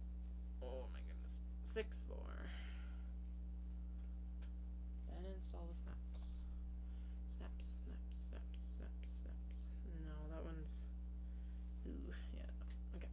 It's also a duplicate, so I don't feel bad about saying aside. More to finish out of the timeout box later. Yes. This one is significantly smaller. This one is shorter, but that's okay. It's not like length, like width-wise, it's the same width. Or darn close. I do try to squeak these out of pretty small scraps most of the time, so it's not that big a surprise. That's maybe not quite as tall. Plus, this gets me down to like, this is 4 out of 4 right now. Alright. Go through with the all. Through with the all. And we'll have snaps in a moment. Excuse me. I will need to make sure I have a big bottle of water tomorrow because I have a feeling I'm going to be wearing my voice out quite a bit.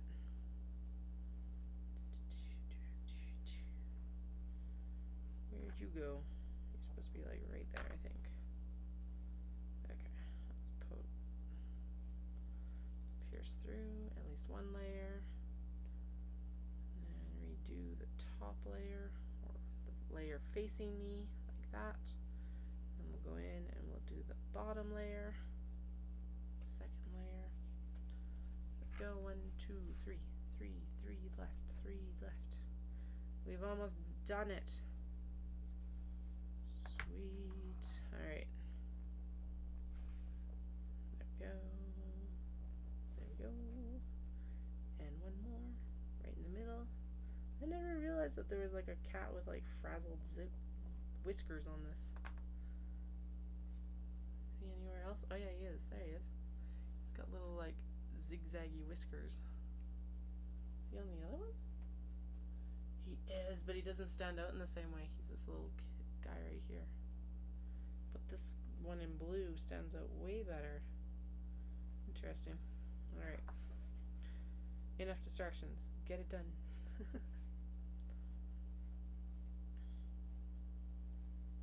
This is like the fabric that keeps on giving though. I call it the oh shit cat fabric because there is a cat on here who has that look of like, oh shit, I got caught. Or, oh shit, was that me? This one. So that's the one that always catches my eye. That's part of why I missed Frazzle Whiskers before. But Frazzle Whiskers might be my new favorite of this fabric. Although, oh shit, cat will always have a place of like honor.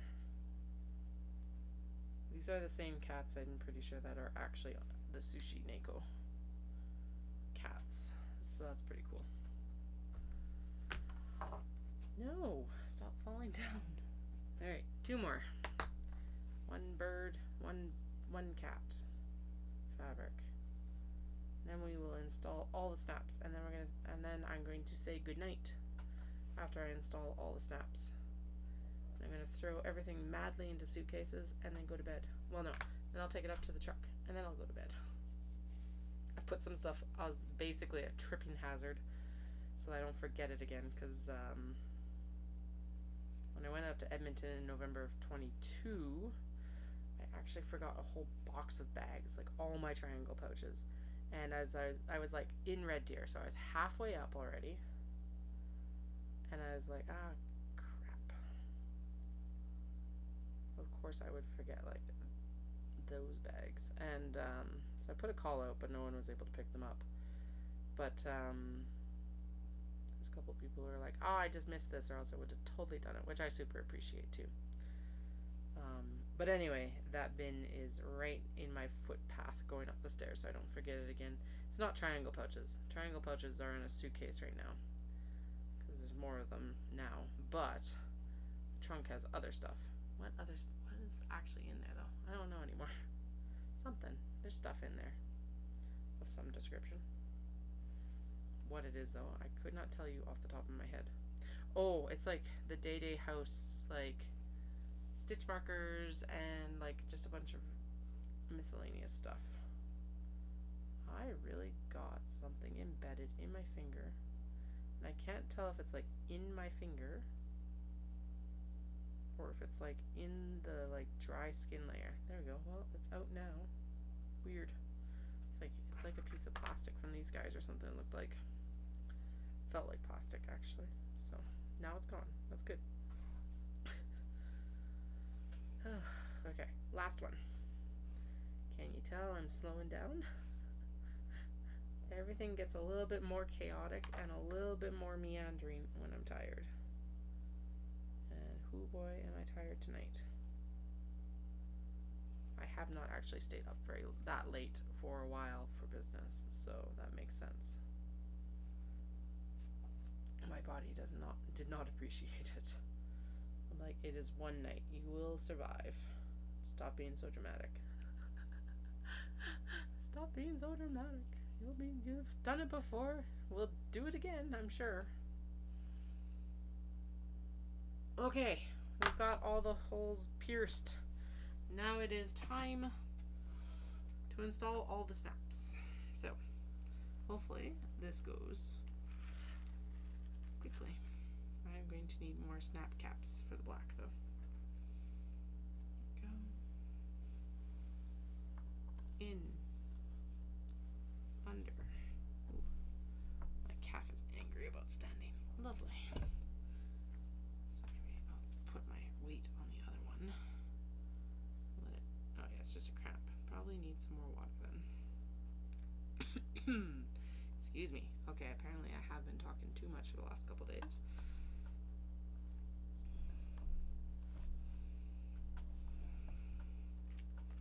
One more. Like this. And a cap. And a press. Under the press. Press the press. Okay. What the heck happened here? I don't really have one downloaded right now, but I am listening to, off the Libby app, I'm listening to, oh my god. Had it on hold. Oh, this all need to have the snaps put in. It's the third in the Kevin Kwan trilogy, Rich People Problems. So it's the like second sequel to Crazy Rich Asians. That's what I'm listening to right now. I'd had it on hold for like weeks, so it's like perfect. I'm about halfway through it now too. Although if you have more recommendations, I will 100% take them because I'm kind of at a loss after that. I'm not listening to a lot of audiobook right now because realistically I usually listen to them when I'm working, but if I'm streaming, unless I'm doing an ASMR stream, I'm not listening to them. So I think when I'm like tidying up and doing the scrap bins, I'll probably do an audiobook just because it is going like not a full-on ASMR stream, but a like background noise thing. I don't know, something just to keep me engaged with the task, because going through the weight bins and tidying up is not my favorite task for sure. And then I won't be able to listen to anything while I'm doing taxes because numbers and words for me don't mix. I can't do both. I'll probably listen to like in that case I'll probably listen to Lo-Fi Girl actually, because that'll be just kind of chill and easy listening. And that's the one that's like live on YouTube.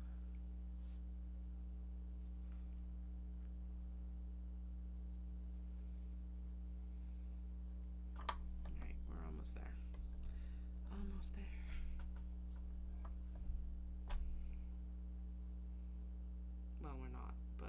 closer. Every one of these that's installed is the one closer.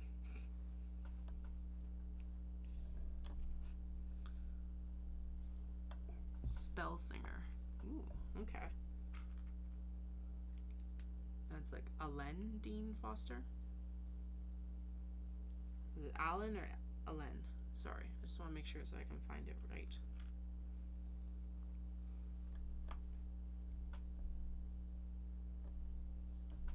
Sure, actually just looking up Spell Singer should bring it up, but you never know.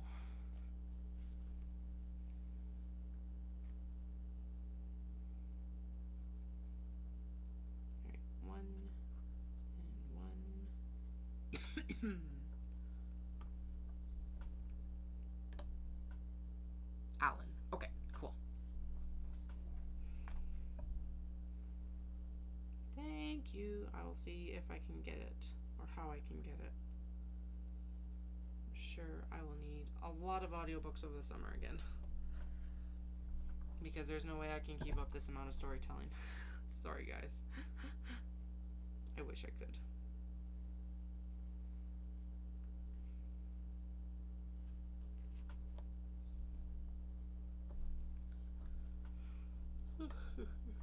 Excuse me. Sorry, I hope that is not contagious. What was I watching the other day? I was watching something with the kids the other day. No, I was reading them Good Night construction site. And of course you're like putting all the vehicles are going to bed and all of that.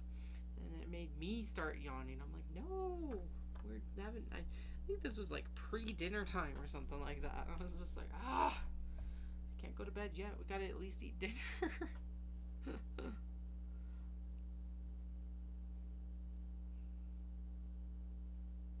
Come on, snap. Good job. You did it. Let's get you pressed in and hope that you stay. Okay. Go. One more on this one.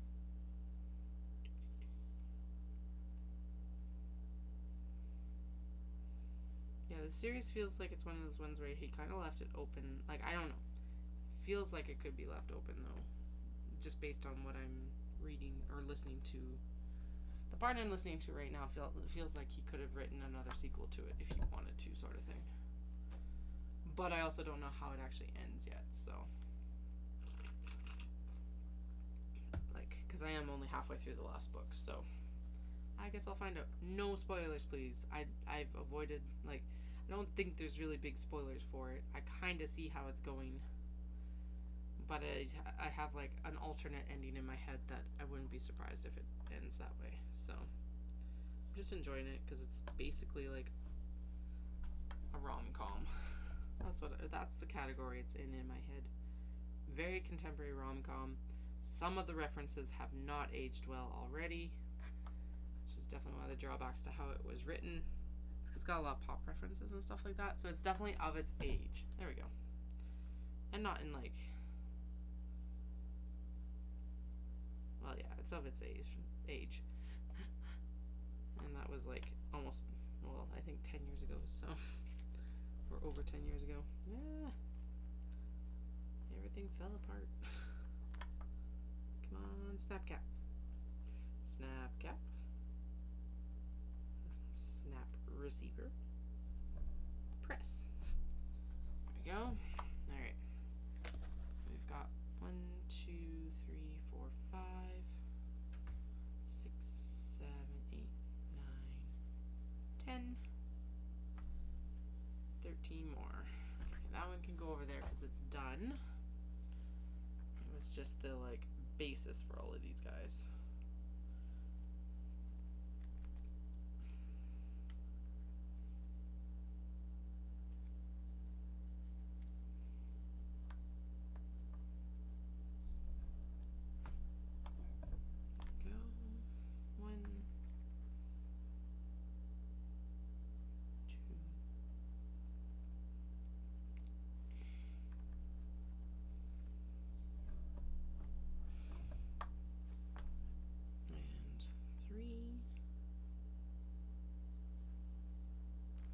Also, I'm like, I am tired, but it'll also help when I actually start moving a bit more too.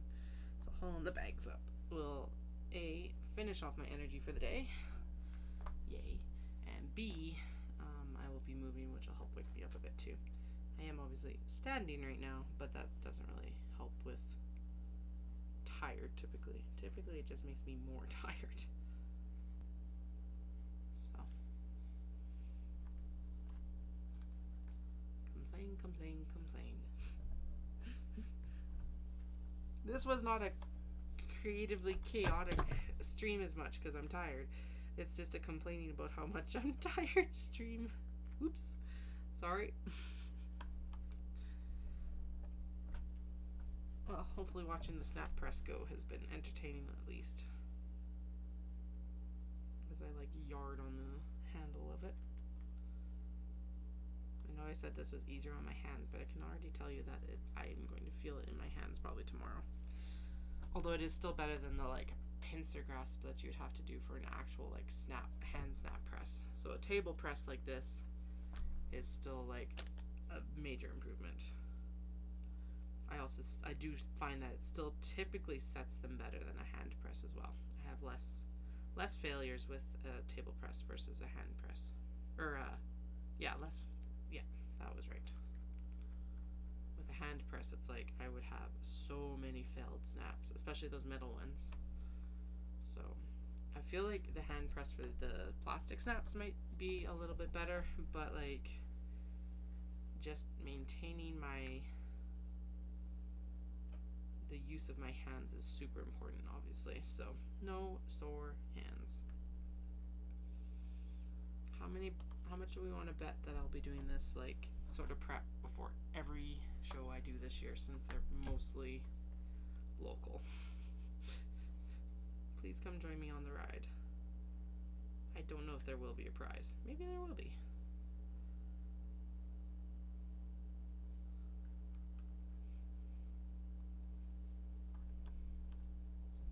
The prize of my company. That's what you'll get. Oh, actually, this can be recapped, and I'm going to put it away like that because it's right there. That just got scattered to the breezes. Okay, we're down to 10. 10 more female ends. And then we go in and we do the male ends, the actual snap bit. Then they go in the suitcase, untagged, because I am a chaos creature and I will tag them in the morning. Or I'll create a nice little sign for them or something like that. Which means I need to put some more paper in the box. That one is really high. What the heck? And that one is really low. What happened there? This one should be like down here. Okay, I need the all again. Even right there would be better. Okay.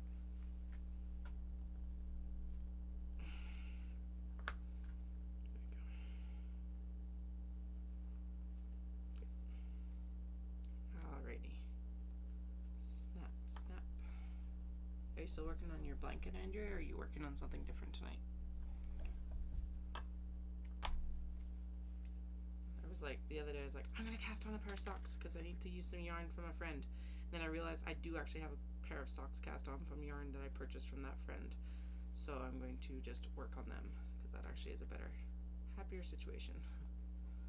Rather than having to like scrounge up another pair of needles. Don't think I have any spare sock needles right now, actually. So, not that I'm not going to a yarn festival tomorrow, but I have enough needles. I don't need to buy more. Alright, I need more black caps. I think there's a few in there somewhere, but they are few and far between. More black caps. There we go, and then I can integrate them a little bit easier. And then I'm gonna just make sure that the female and male parts are a little bit better separated here. There, that's looking pretty good.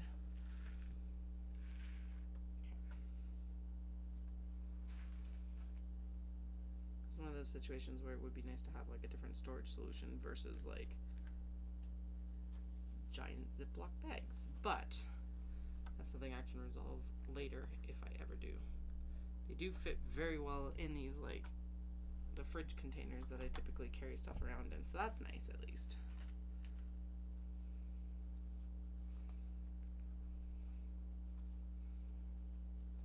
Okay, so if this is 1,000 sets, that means that over 50, we'll use 150 sets. Okay.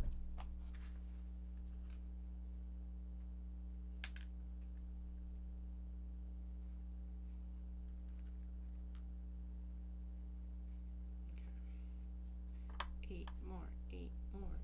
And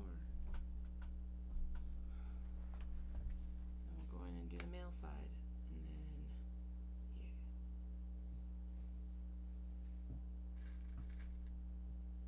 It sounds like the kids are probably in bed, so that's good. Hopefully they didn't give him too much of a fight. I just hear Dallas upstairs doing close up stuff for the night, it sounds like, so.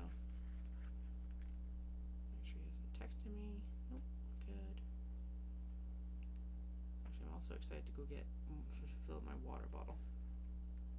Because yes, this room is warmer, but that also means that there's more warm air circulating, so my throat is getting dry, besides talking.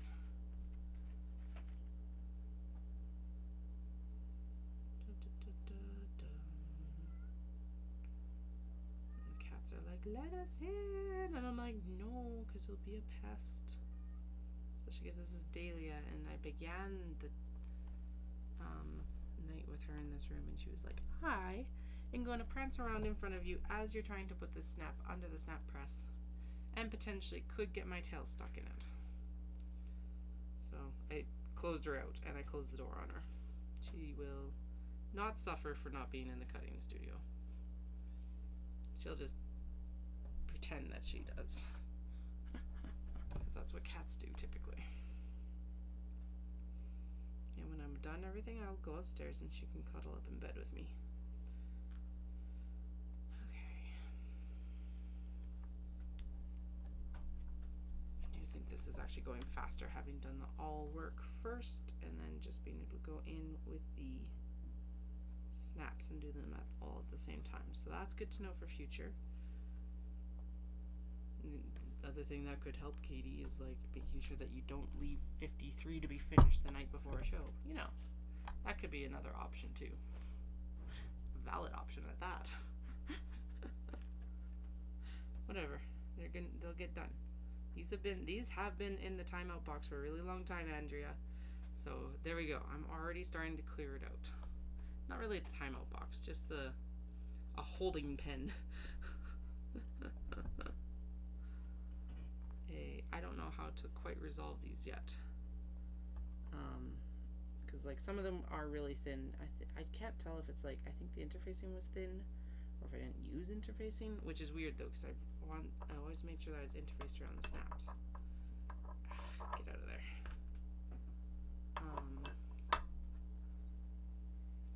But yeah, they've just been kind of hanging around for a while, so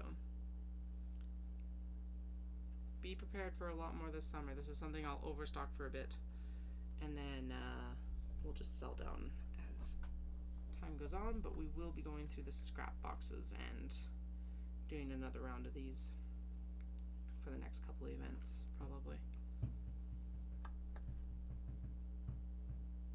Wonder what that sound is.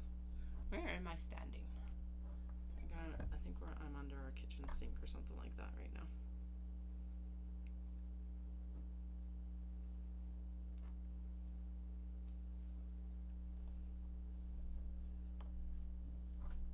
Alright, there we go. 5 more. 5 more. Well, 5 more for the female part of the snap. And then all of the male parts. And however many that actually is, I don't know. I think there's actually 50. I counted for these 7, but 3 were hiding. How they hide, I don't know. They were dark snap ones hiding under light snap ones, so I counted them all under light snaps, but 3 of them were hiding. So I'm gonna say that there's actually about 53 of these Oh, and minus these ones that I put aside so that we can iron them better and they'll look better. So like 46 or something like that. Plus 3, so 49. Pretty decent numbers. Lots of selection available. Like a nice wide breadth of fabrics too, actually, and colors and things like that as well. Not all cat, not all dog, not all Japan. Just a good mix.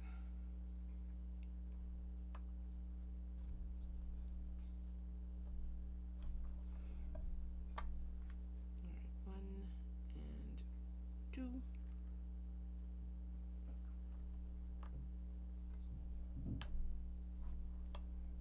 Oh, I didn't actually pull out that many of the female ends anyway.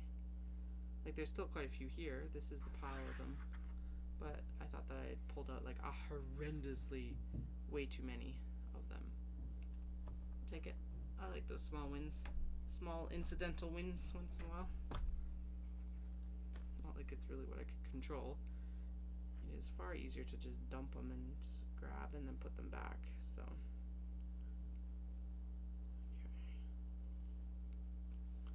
Fold that up. Put this through.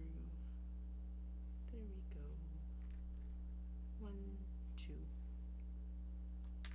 No. There we go.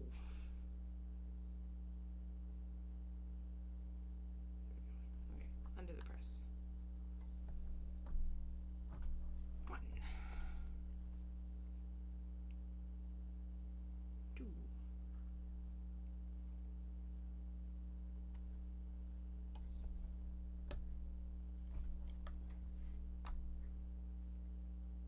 Second press of that because I don't think it actually fully pressed. There we go. Okay, good. No rattle. Eek.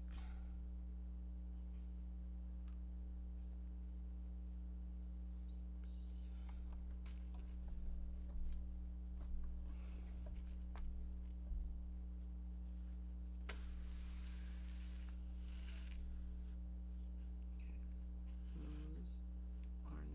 Snap caps. Male ends and the snap caps need to be sorted out for the charcoal. Since we so painstakingly counted them out, I don't want them mixed in. These are all gonna get like mixed up in the bags anyway, but like I can contain that chaos at least for a little bit longer. And obviously I don't need that many caps, but again, it's just easier to pull out lots and put back the excess. Needs both of those kind of just taken care of. Go. Right, now where's the hole? There's the hole. For the cap. Like that. And then we'll put this over top. And in we go.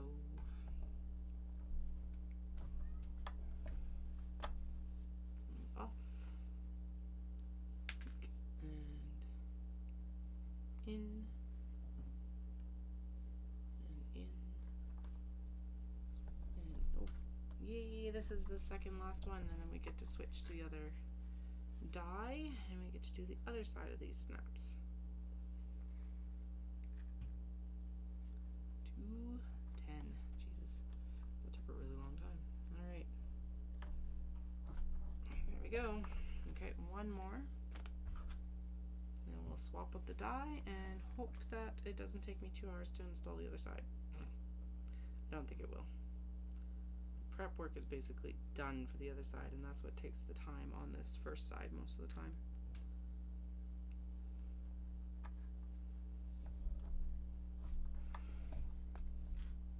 One and 2.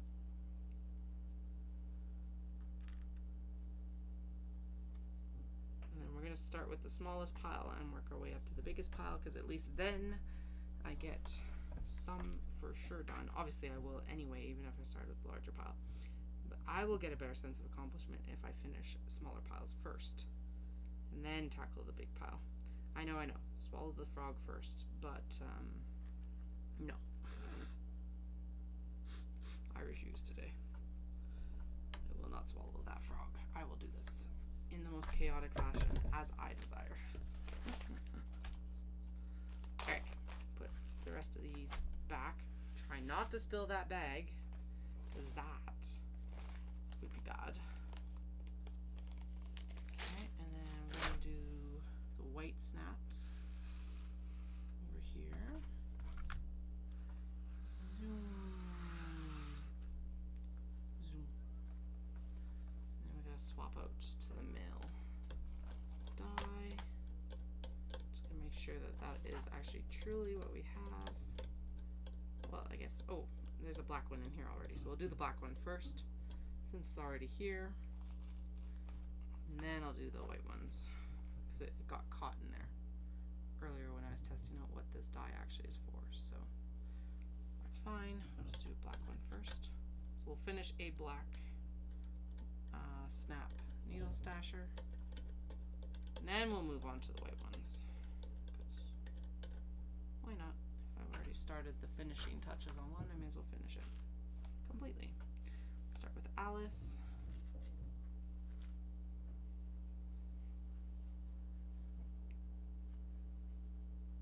Snap. Snap. Ugh. It like slipped out. Why did it slip out? Come on, snap cap. There we go. Snap. In. Down. Like that. There you go. Now, the moment of truth is always to test these. Yes. They're a little bit cranky. Yeah, there we go. Okay, it's less cranky now. That first pull is like, it actually groaned. It's cranky. But hey, so it's working. So I do double check those to make sure that they're not going to like instantly pull out of the fabric. Because like I said, that would be like a day ruiner for me. Of like, oh, of course. So we just double check, and at least if someone's day's ruined, it's mine and not yours. Yes, my kids already dumped a set in the carpet, and I'm just like looking at them, thinking about how they're not that expensive. Because they're the Walmart ones, at least, but they're also the colorful ones, so if I want any like pink ones or anything like that, those are the ones I need. So that is what part of what I'm going to be tidying up on Monday is the snaps that have been spilt, because they're in like one of these containers with the little like pop lid. Not that actually the Ziplocs wouldn't keep them out any better, but they just like getting into containers. So maybe I'll take a photo of it before I like clean it up, and I'll send it to you of like, yeah, actually I'll do it before I go upstairs. It's impressive. They just got swallowed. Some of them are somehow under the chair mat that's over there. I don't know, man. Like, and that's just the kind of chaos they get in that like 30 seconds you turn your back sort of thing, right? So it's like, what are you supposed to do? I'll come in here for something, even if I've been sitting at my sewing machine all day, and that is when they decide that it's time to get up to mischief.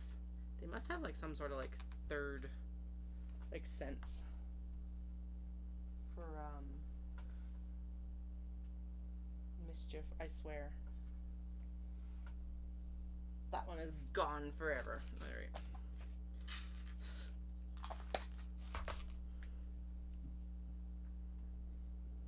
It might have actually slipped under the cutting table.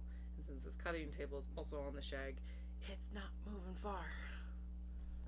I'm not moving it very often, that's for sure. That's part of why I'm like, if we get the flooring changed in here, I think we should hire someone to do it, because then they have to move the furniture. Although we'd have to take this apart anyway. But it's also like, so it's all the shelving behind me, like all the calyx. It's like, redoing the floors down here is going to be a nightmare. Although we could technically leave the carpet in here, because realistically it is supposed to be a bedroom. So, I don't know. I don't feel like we're going to end up using it as a bedroom, but you never know. One of the kids wants to move down here, like, be like, yeah, but you gotta move all this upstairs or something. Oh, that one's really close to the edge. Damn it. Okay, that one's gonna need to be pulled. That was way too close. Alright.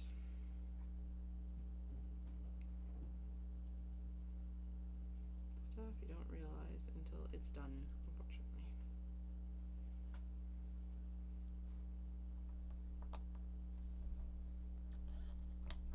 One.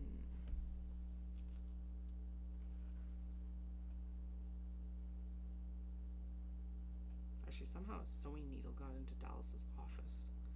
I went upstairs earlier and he's like, there was a needle in my office. I'm like, what? Like, what kind of needle? Like a pin? So I was like, okay, maybe a ball head pin found its way up, because like those get transported up and down because I work with pins. But no, it was like a hand sewing needle, which was very random. Like, I don't know how it got there, to be honest. So I'm glad someone didn't step on it, because that's why I wear shoes down here, because it's like, if I step on something down here, because it's hidden in the shag, I don't need hurt feet.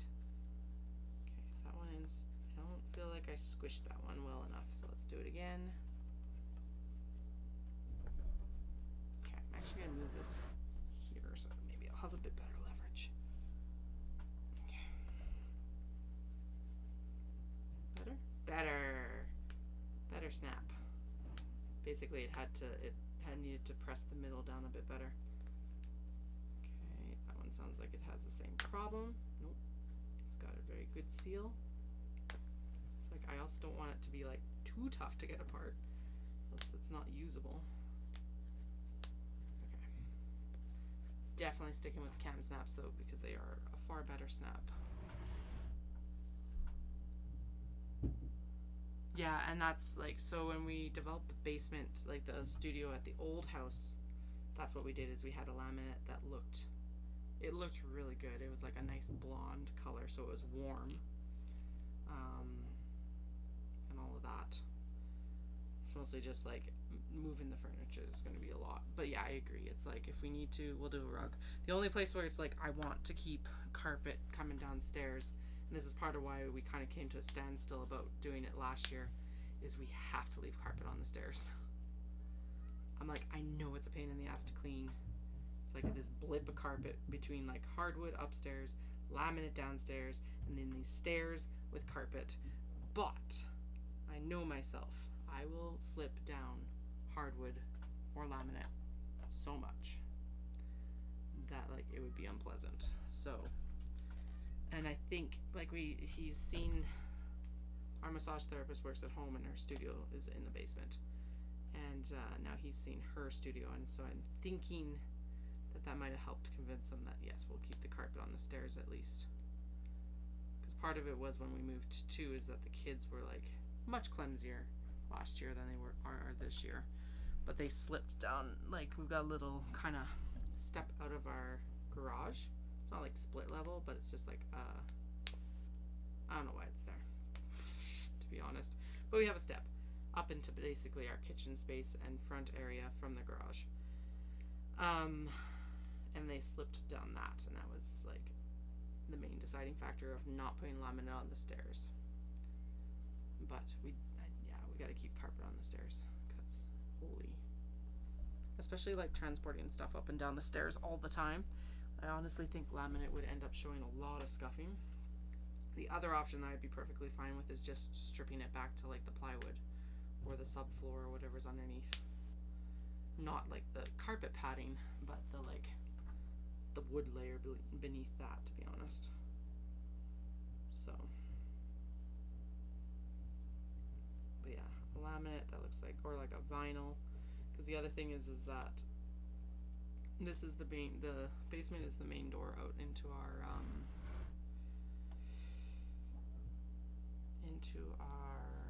backyard, and so it's like vinyl would be nice maybe too, because it'll be a little bit more waterproof. Just something easier than this shag carpet. Carpet just takes a lot of maintenance. Plus it hides all the stuff constantly.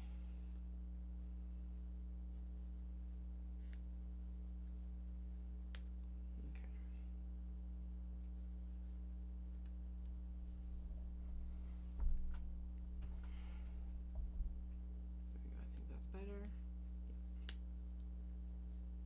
Still snapping. Good. It's not snapping apart, which is what we want to avoid.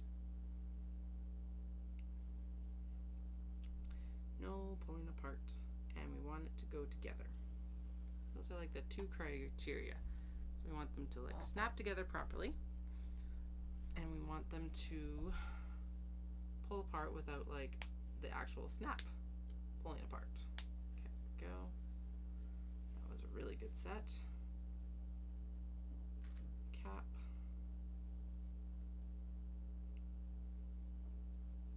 Cap, cap, cap, cap, cap. Snap cap.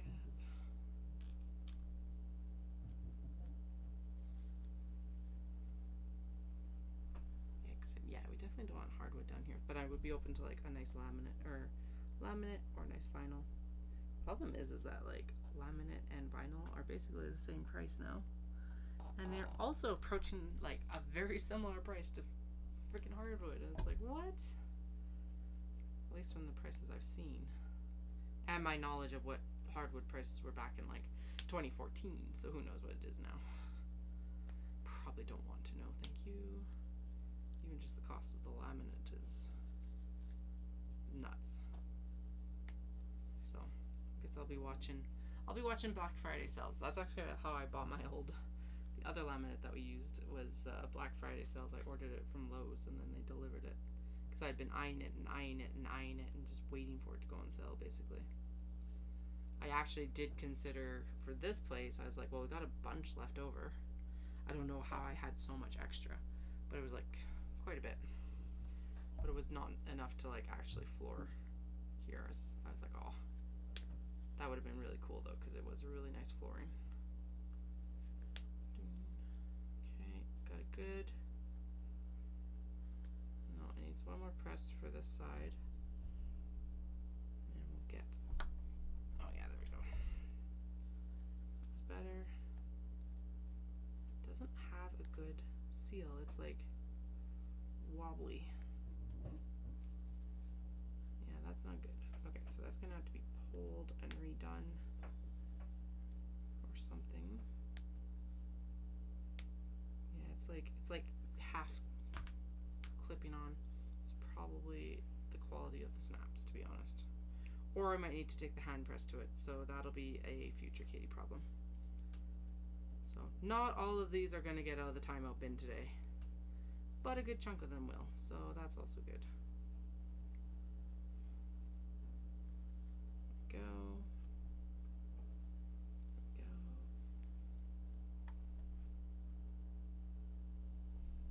And the ones that are getting the charcoal and the black snaps will definitely get a good seal because they are a higher quality snap. Like I said, these were kind of the experimental ones. They're, yes, and like they work. But apparently sometimes they don't. It could be also that the other side of it actually needs a better press as well. I don't know, but I'll pull out the hand press like clamp later. Now we'll concentrate on the rest of these. We're almost done the white version, and it definitely hasn't taken as long, which is good. Thank goodness.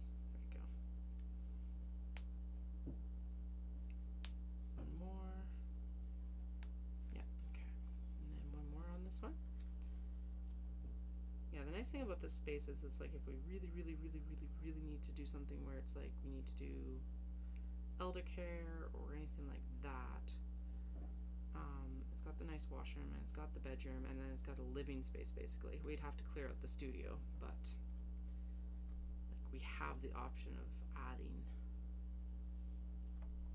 that sort of space into this house if we needed to, which is something we kind of kept in mind when we were looking for a new place to live as well, because both Dallas's parents are getting older. So, and I think his brother or his sister and brother-in-law are kind of talking about downsizing, although they've waffled about that decision, so I don't know what's happening there either. Alright, last white. This one is super pretty. I really like that print.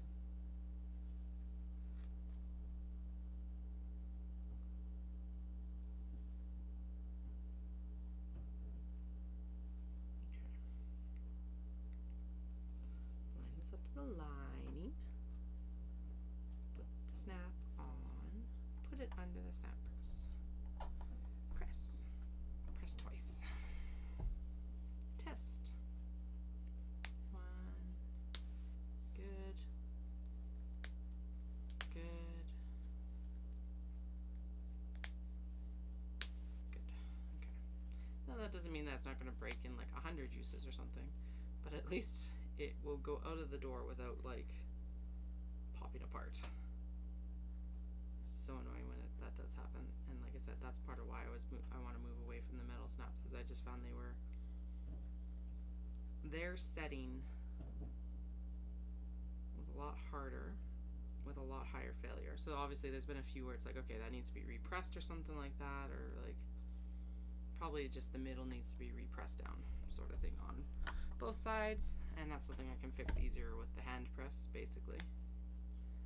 But like with the metal snaps, you would do this test and I would get constant failures with them not pressing through the fabric properly.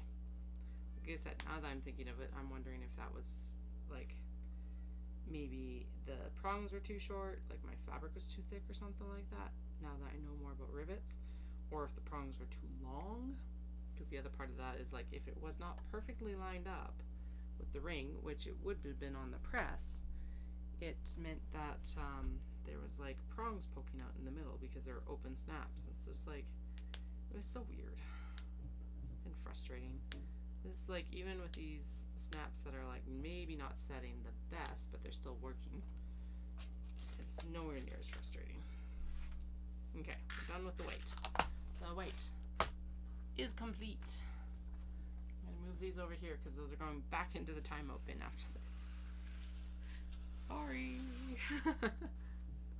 We did our best. Better than all the rest. No, not really. Okay, no. Ugh. Ugh.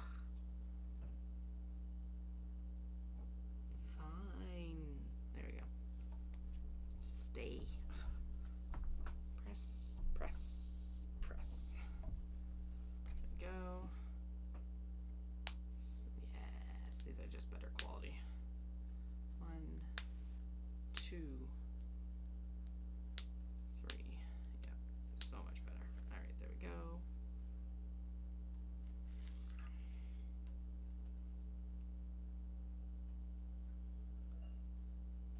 All right. So if you're wondering, the quality of the snaps from Cam Snaps is much better than the quality of the snaps from Walmart. Surprise? No. They're about the same price, and the Cam Snaps I think are actually a little bit cheaper if you order in bulk. So 1, 2, 3, and they're just setting better already. I can tell that. Plus I like the matte versus the shiny cap as well, actually. So make sure I order white. I think probably like a vanilla or some sort of like just off-white version next time well, I'm not going to need to order snaps for a while, so I might just have to order them anyway. For the next round of needle stasher making, because if we're going to be working through the scrap bins, we'll need the supplies. Excuse me. Alright. Good. Good enough. The rabbits. The rabbits are super cute. Was it 9:15? Alright, we're doing good. Doing good. Doing good. For now. No. Hey, it fell right at my feet. Okay, I'll pick that one up. Oh. Oh yeah, no. I just felt spin. Tomorrow's probably going to be even worse, actually. So in the middle of spin, they do a weight track at the studio that we use, and it was all triceps. Just triceps. That's it. I'm like, my triceps are weak little baby, like weaker than my babies. My poor triceps. They're not too bad right now, but they are getting angrier.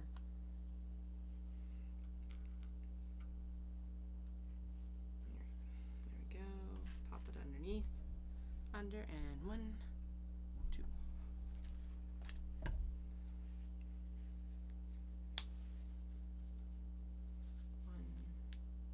Eek. Okay, good. 2. Okay, actually, it's good that I'm doing the tests anyway, because it obviously blunts that little bit like harder pull that you have to do to start the snap, because they're brand new snaps. So it feels like there might be a little bit like just a over pour almost, or something like that, and that helps break down that first initial like really tough pull. Because if I break it, whatever, I can fix it, or I can do something about it. 1, 2, and 3. Good. Bunny's done. Bunny's done. 4 more gray.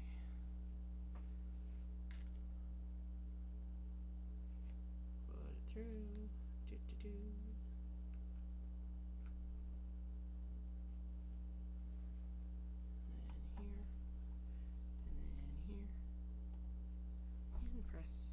And press.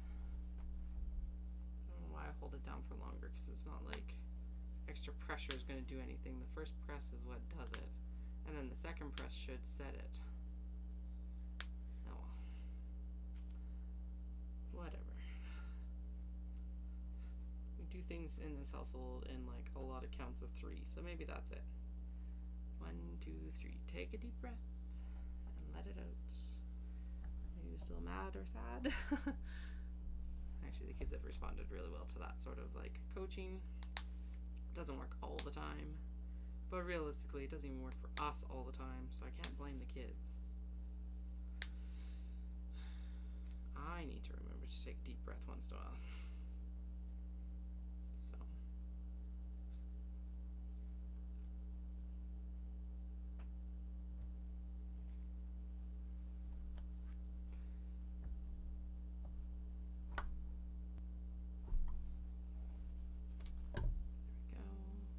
That gray is like the cacti behind it are like just basically the green version of this gray. That's really cool. Okay, 1, 2. Yeah, see, that second open is way easier than the first. And 3. Awesome. There we go.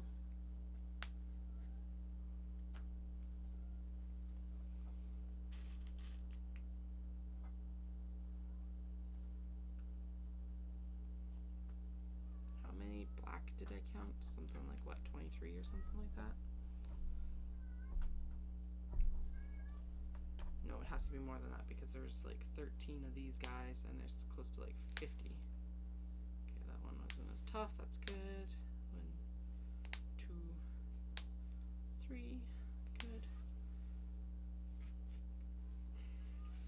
I always called this citrus. Dahlia, I hear you. You cannot come in.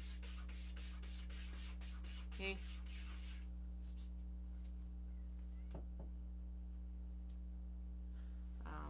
I always called the citrus fruit on Storm Gray, and I just realized there's actually pears on it. So, fruits on Storm Gray? But yeah, I definitely called it citrus. Oops. I don't know. Do you guys actually pay attention to the titles? Like, beyond being like, okay, this is the title of this one if I want to come back to it. Like, you pay attention to the title of the fabric? I don't know if anyone actually does besides me. It does make it a like easy shorthand for wholesale orders, so I make sure I do title them all. That just makes more sense. But I don't know if the general public actually pays attention to the titles of the fabrics. I mostly do it to entertain myself anyway, so I'm still gonna do it. Doesn't change that fact. But yeah.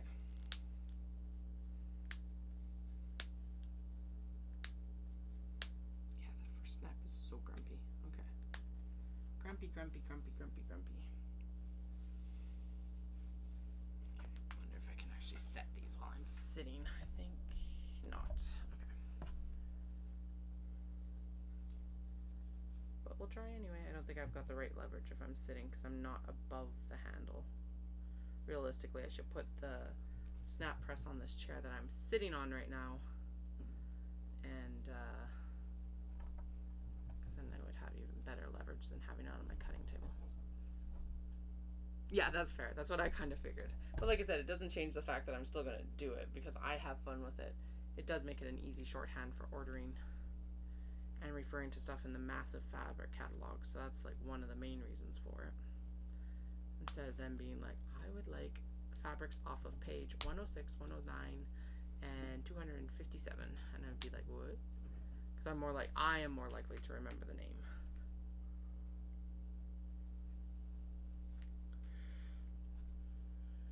So if you refer to tuxedo cats, windows onto tuxedo cats, and then the colorway that it is, then I'm more likely to remember it.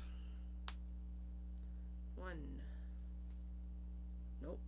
Ooh, that one really didn't set. Okay. Did it? Is it on the other snap? Oh, no. Two of them didn't set. Okay, but where'd it go? Is it still up here? Oh, it's still in there. Okay, I wonder if we can still set it. Okay, so I do have to stand up. Okay, the other one didn't set either though. Okay, that one looks like it did set. Sweet. 1, 2,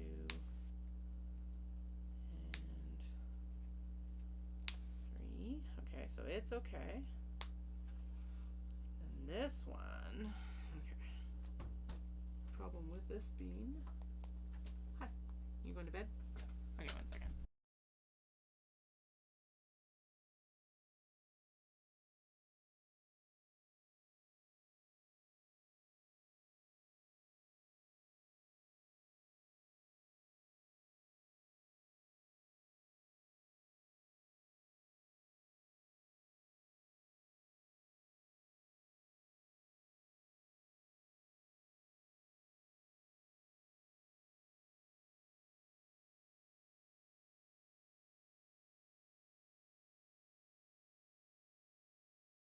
Alright, that was Dallas heading to bed, so.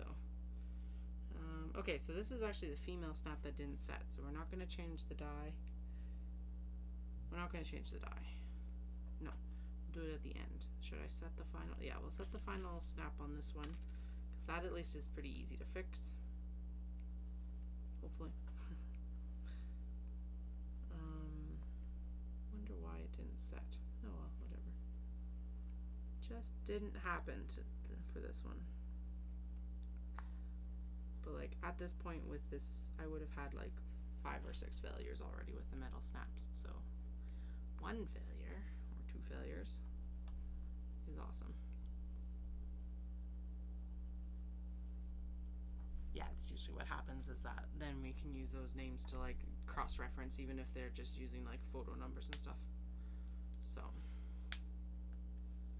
And then like for online, just for stock taking in general, it's typically easier to keep track of it that way as well. Because it's like then they can, if they're taking photos and listing them on an online shop, like Bad Anna's does, it gives them a like, hopefully a little bit of like a guidance on what like they're being referred to as by me. I don't know if that's how they're using it either, but it's cool.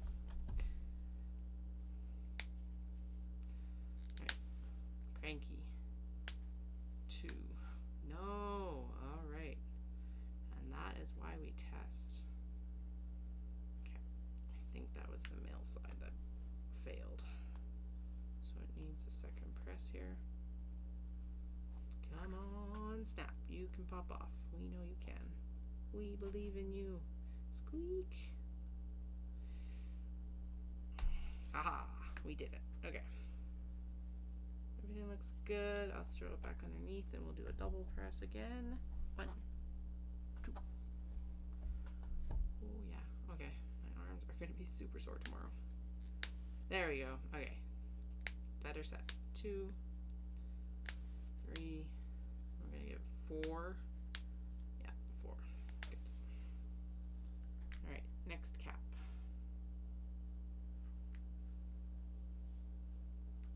Fingers are going to be sore from testing the snaps. It's like, My thumbs are like, what are you doing? Why are you doing it?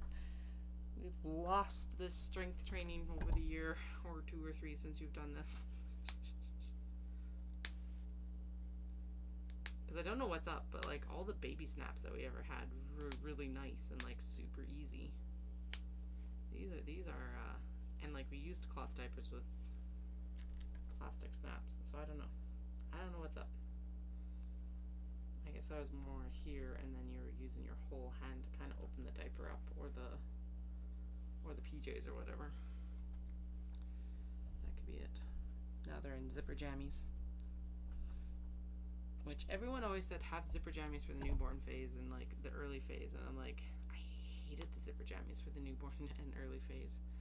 That was a really loose pop. What the heck? Okay, there we go. That's better. Because they were like squirmy, and I just found it like the snaps were hard, but the zippers were harder, and I was always terrified that I was gonna catch a fold of skin or something like in the zipper. I think was the big thing.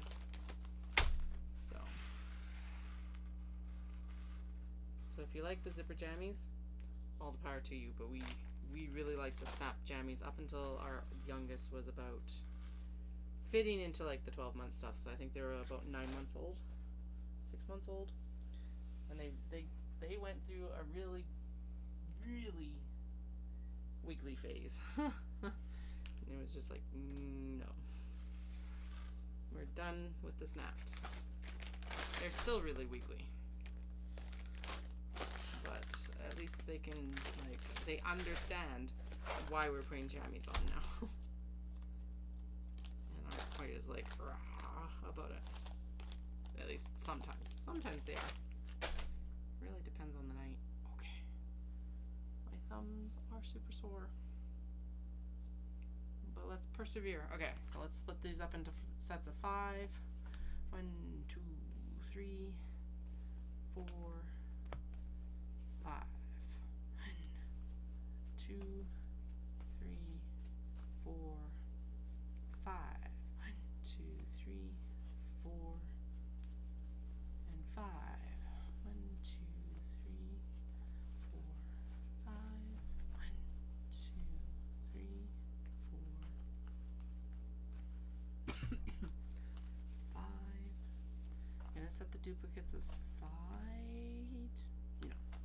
No, we're not. 1, 2, 3, 4, 5. And this one, all on its lonesome. So 5, 10, 15, 20, 25, 31. 31 to go. Where are we at? 244. Okay. So this is probably going to be another... When did I start the other? Like those smaller piles? Because I was only about 13. And so this is like nearly 3 times the amount. What, like half an hour ago probably? So we'll see where we get. I am definitely hitting done for the night. So we'll work through as much of this pile as we really can, and then we'll reassess, because I do still need to pack up and haul upstairs. And then, yeah, we'll see. I think we can. I think I can get it done. The getting it done in a reasonable time might be the questionable part of that.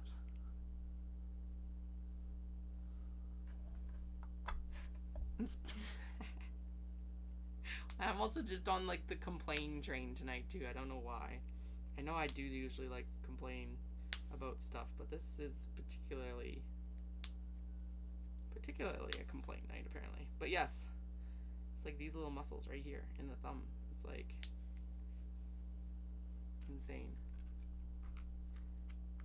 It's insane when you figure out that the muscles that you need for certain things have never been developed.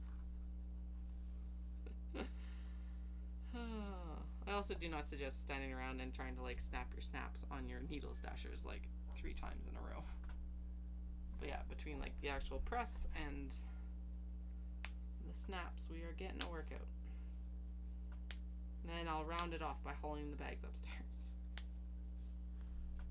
At least most of the bags are in the luggage already, which is good. I I think there's like Lux tote and knot bags, right? The knot bags were the big ones left for like a large number. I just gotta figure out. Oh,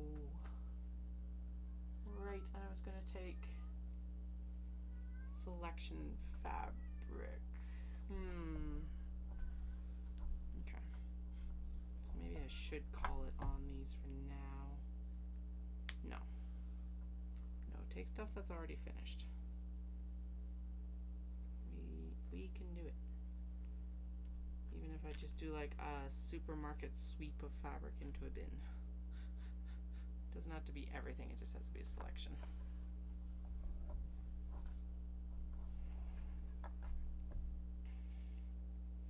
The black on the pink inside is actually really cool. It's a really good contrast. Even the lining on this is like scraps from way back. Don't look way up, just way back.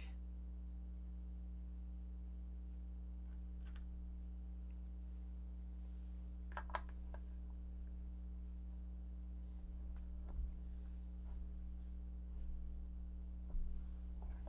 1,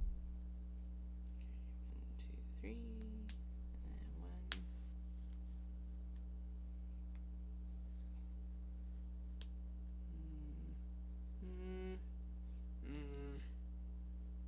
What happened here? Is the tag in the way maybe? I definitely need to get like smaller tags for stuff like this.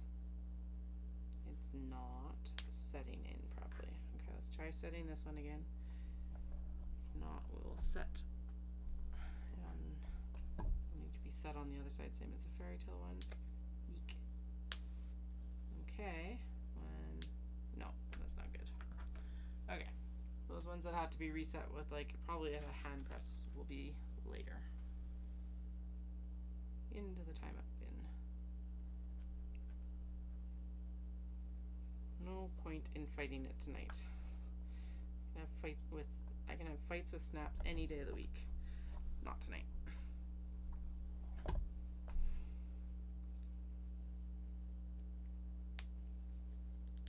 One, 2, 3. Okay, that one's good. No, come here.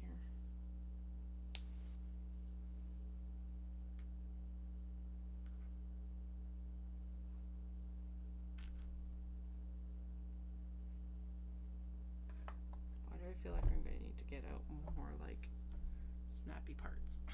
Not caps, but the male parts. It does not look like enough. I can't tell though. 1, 2, 3. Okay.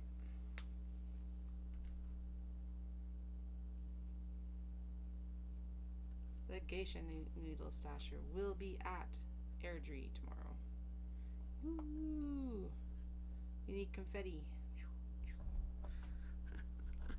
I don't want to clean up confetti. Please don't throw confetti. I've got colorful snaps already to clean up. That's enough confetti. And like fabric scraps. I've got fabric confetti. I'm good. Virtual confetti.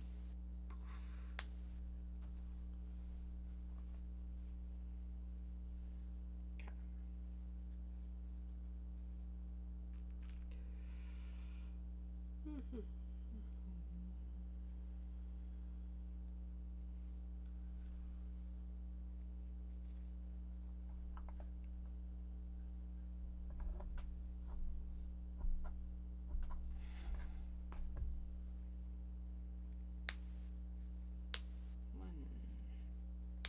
3.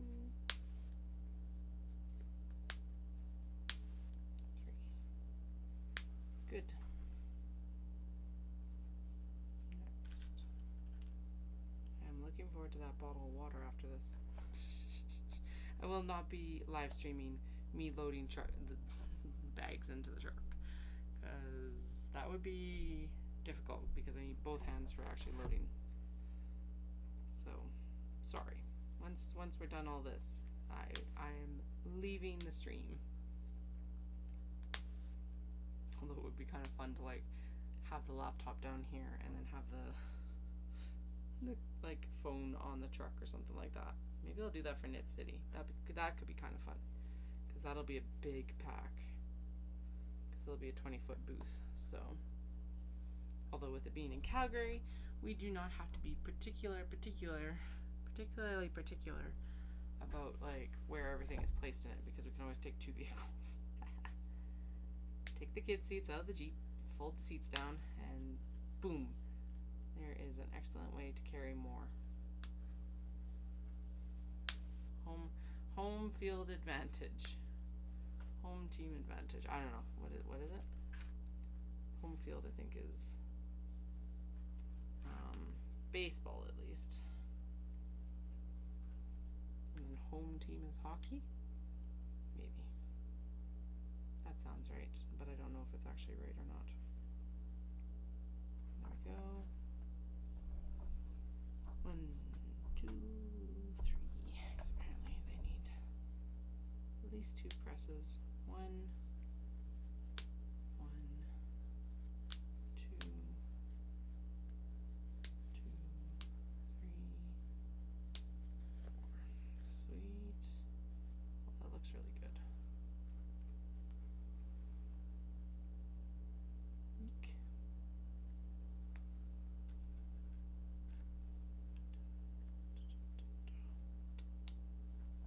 Dun, dun, dun, dun. 1, 2, 3. Okay. 1, 2, 2, 3, 3, 4. The good thing about checking these ones, at least as well, like I said, is that it is working out any of the real stiffness in that first few snaps. Apparently, I didn't even think of that being a thing with them, but it feels like probably because they're molded, there might be like a little bit of like excess extrusion or something like that, and it feels like it might just kind of wear off in that first couple snaps. 2, 2, 3, 4. Okay. Now we're down to like what, 25? So we are clicking along right now. That one is way too low. So we're gonna move it up just a touch. That'll work. Good. Actually, these snaps look like they're sturdy enough to just punch through. Well, being able to do it all has definitely saved time with this. So I don't know. Maybe we'll try the sturdiness of them next time. 1, 2, 3. Sweet. Well set. Very nice.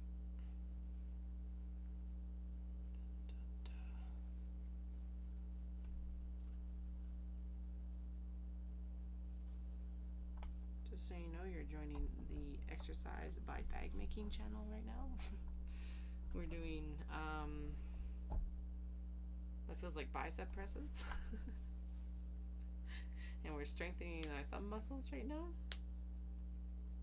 all while making bags and accessories from hand-selected Japanese fabrics.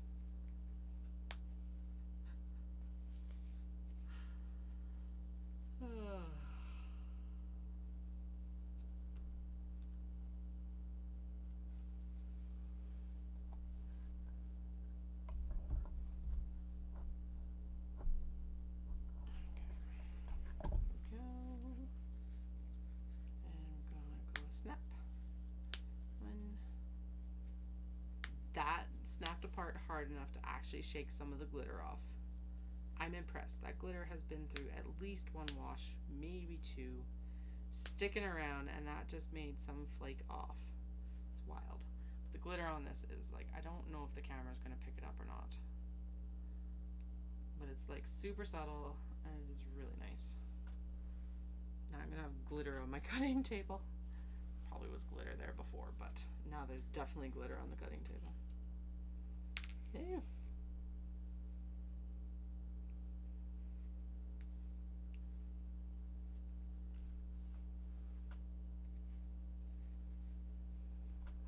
Okay. 1, 2, 3. Probably should just move this to the chair, and then I would have more leverage. Especially since that one didn't work. Okay, yeah, let's move that chair. You can still see the chair, and you can still see me. You just can't see the snap press as well. But especially since it's behind the viewer count, so you can move the viewer count. Whee! We'll cover up my computer screen with the viewer count. There we go. That's the best of both worlds. Not like there's anything scandalous on my computer screen. It's just the stream. That's all that's on my computer screen. All right, let's see. Yeah, that's gonna work better because now I'm at a good angle to like press. There we go, and then it should be less work on my arms actually. 1, 2, and 3. Although it did stick to the cutting table better because of course the cutting mat is kind of like, it's not sticky, but it's definitely a surface that is got more texture to it than the chair does. So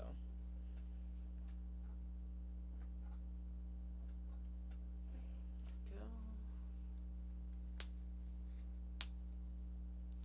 1, 2, and 3. Sweet. Oh yeah, there's the glitter on my hands. Okay, so maybe it mostly ended up on my hands. My poor, dry hands. They were pretty beaten up before we left for Florida. They mostly healed up and like got nice and smooth in Florida because of the humidity, and now they're back to worse than they were before I left even. Which is, it's like, it's taken less than a week. Although I think working with fabrics also dries your hands out because realistically the fabric is probably absorbing some of the moisture out of your hands. Because I've noticed they have gotten really bad in the last couple days. Ooh. Ooh. Okay, we're not going to look too much closer at my hands. Never mind. They are worse than I thought they were. So we will be...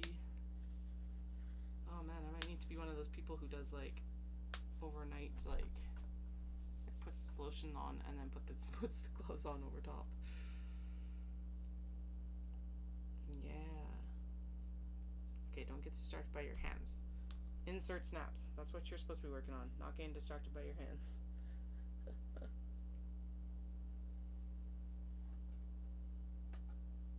But yeah, I could get like I might need to get a pair of like spa gloves or something and then put lotion on before bed and sleep with it on overnight.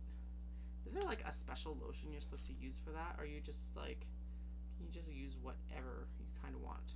Or is it more like a night cream sort of thing you're supposed to use and then let it absorb overnight or something? Like, what is it?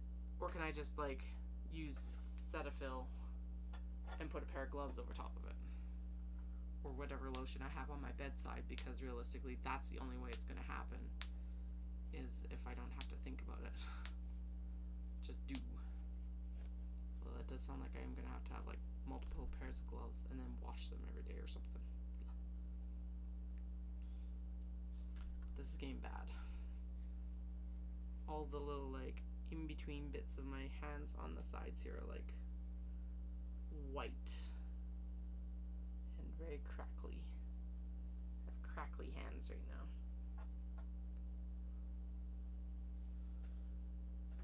One, two, three. I'm glad I moved it down. This is a much better angle of attack for this. 1, 2. Good. It is super sticky still, so that's good, but that does mean good. It didn't pull apart when it was super sticky. Seems like most of these are failing in that first 3 to 4 pulls, so 3 seems to be pretty good about catching most of it. Just gonna kind of try to get these in like that.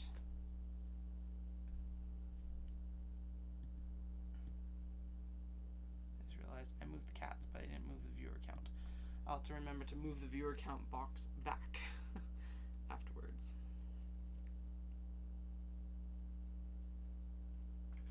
Alright.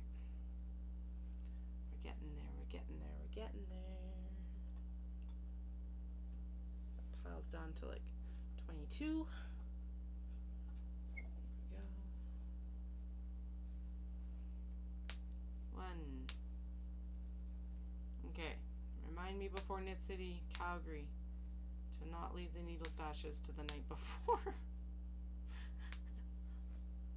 The night before for that one being Thursday, since Friday will be setup and keynote, so I don't skip the keynote because that's like my one real socialization time of the weekend.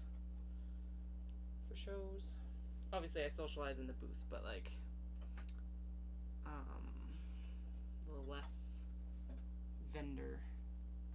More the knitter can come out at the keynote. There we go, instead of the vendor.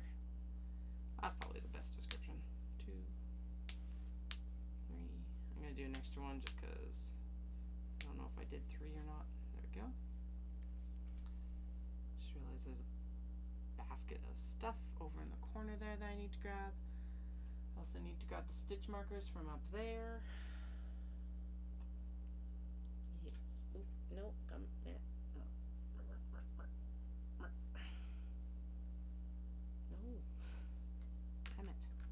Okay, there we go.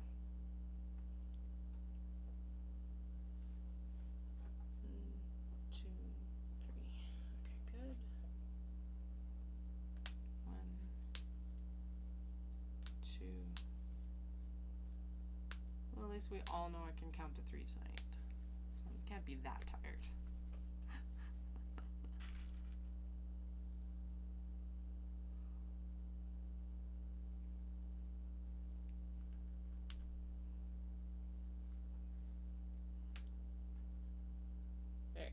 Next one. 1, 2, 3. I know this is nowhere near probably the level of chest compressions, but it definitely feels like I'm doing chest compressions.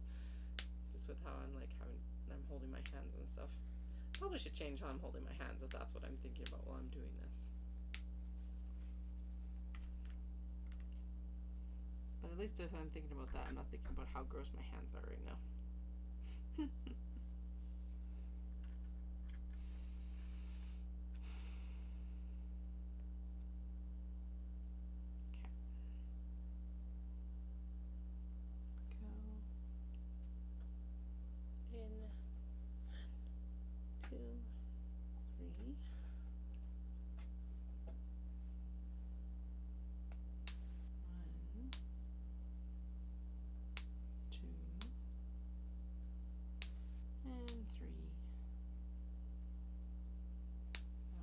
Give a wiggle, so I think we're good. Last one for this one.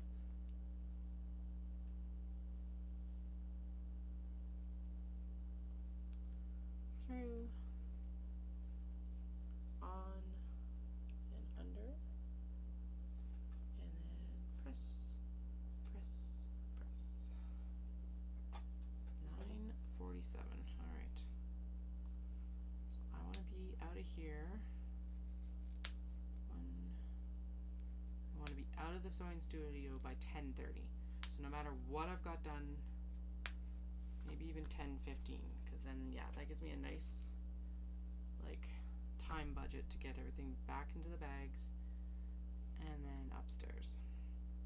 So another half hour of work. So whatever I get done in the next half hour is what gets done, and that's where we'll call it for tonight. 2, 3, mostly so I can sleep. I'm not a complete zombie at the show tomorrow, because I'll have to be on tomorrow for sure. 1, 2, 3.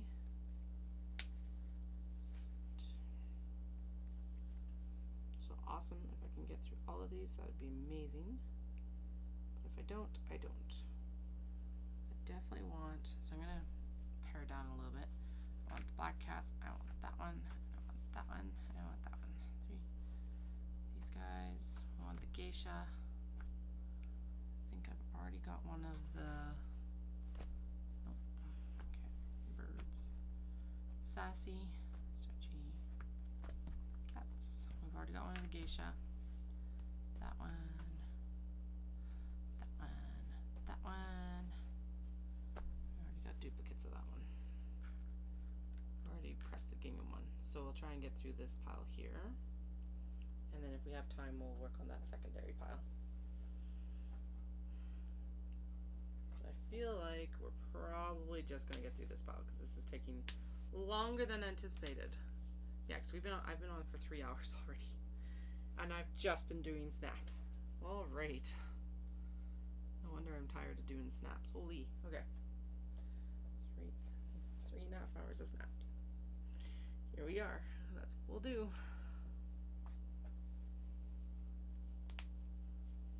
So if you're watching this later and there's any question about why we charge what we charge, just remember I have just spent 3 hours installing snaps on these things and testing them to make sure that they're not going to like fall off instantly. Phew. It's both like heartening and absolutely terrifying sometimes to just see how much time is actually put into these things, like, because of course I do my estimates based on my actual time in prototype, and that obviously will go, like, I'll get faster outside of prototype, but like then you forget about stuff like this, having to like insert snaps and everything like that sometimes. And I don't even know how much time it's taking between each one, but it seems like it's about 2-3 minutes, especially with the testing. If I wasn't testing, this would be a lot faster, but like I said, I've had too many, well, even there's been a few failures tonight, but definitely with the metal ones it was like constant failures, so it's just like, nope, test.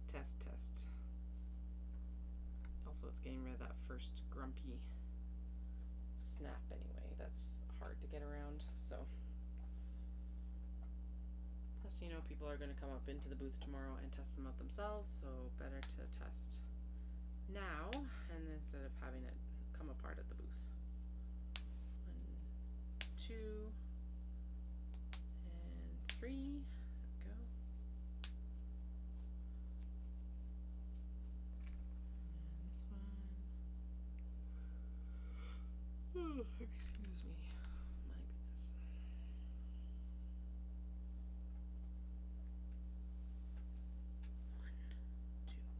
1, 2, 3.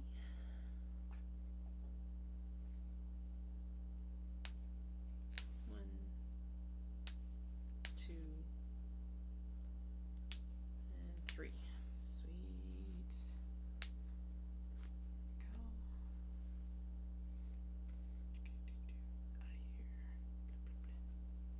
Out of here.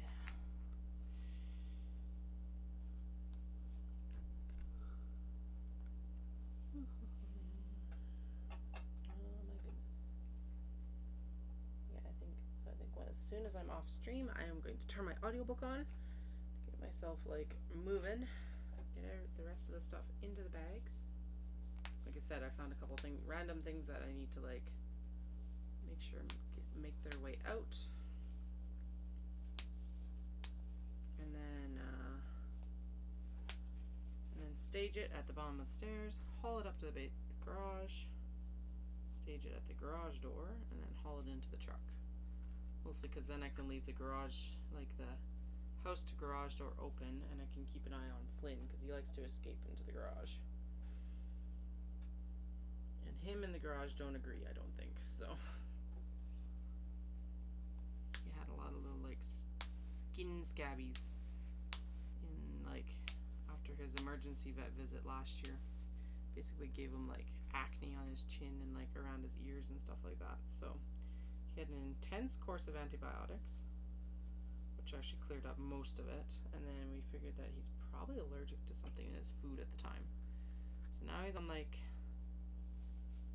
a different food, which has cleared up most of it, although he's been eating some wet foods with, so we're thinking that he's maybe allergic to chicken, because that was like the main thing that was in the food originally. And let me tell you, it is so hard to find cat food without chicken in it. I found some, thankfully, but it took a while. But now he's eaten some Friskies, especially while we were away. They were having lots of Friskies probably, and the first like ingredients in that one I think is chicken as well. I actually have to look, but the scabbies are back, so I think it's probably the wet food. So I think we'll, I don't know what I'll do with it. Maybe I'll donate that to the Humane Society as well. And then we'll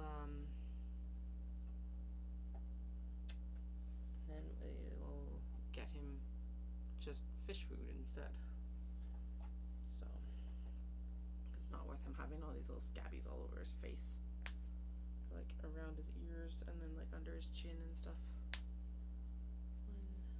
And like we originally chalked it up to it being Dahlia because they'll scuff and then like he'll get like battle wounds basically from her, but it turned out probably not to be. There is definitely some of that contributing to it, but it was not the main factor.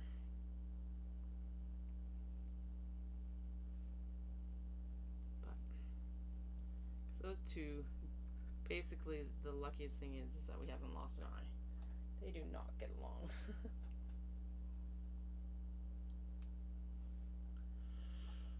Oh man, I know I committed to like 10-15, but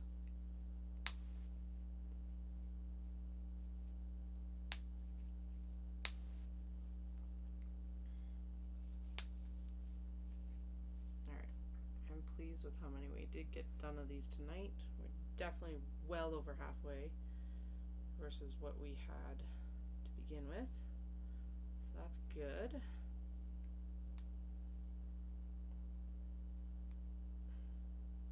They're not going in the timeout bin. I will make sure to finish these in the next couple weeks. Finish them up for the shop update as well. So a few of these things you'll not see at Airdrie simply because I ran out of time, obviously. But they'll be in the shop update in the next couple weeks. 1, 2, 3.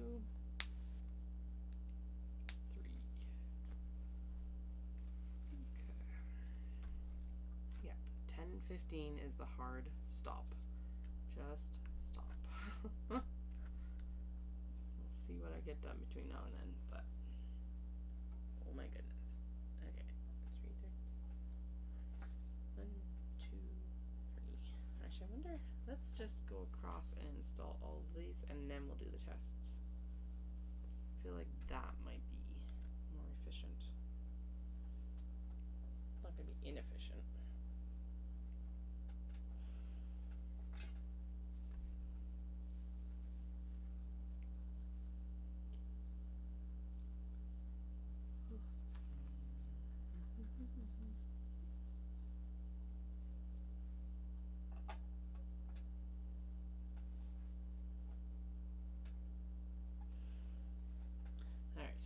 Go, and then we'll go 1, 2, 3. 1. It's actually 2, 3. 1, 2, 2, 3, 3. Good. Eek. Whoa. 1, 1, 2, 2, 3. Good. Okay, so that did actually work. So we'll just pop them all in at once, and then bam, bam, bam, press them. If I could trust them to actually stay in the fabric. Yeah, no, they do not. I would just pop them all in, but that's not going to work. So. We won't do it. Alright, under the press. Go. 1, 2, 3. And then the next one.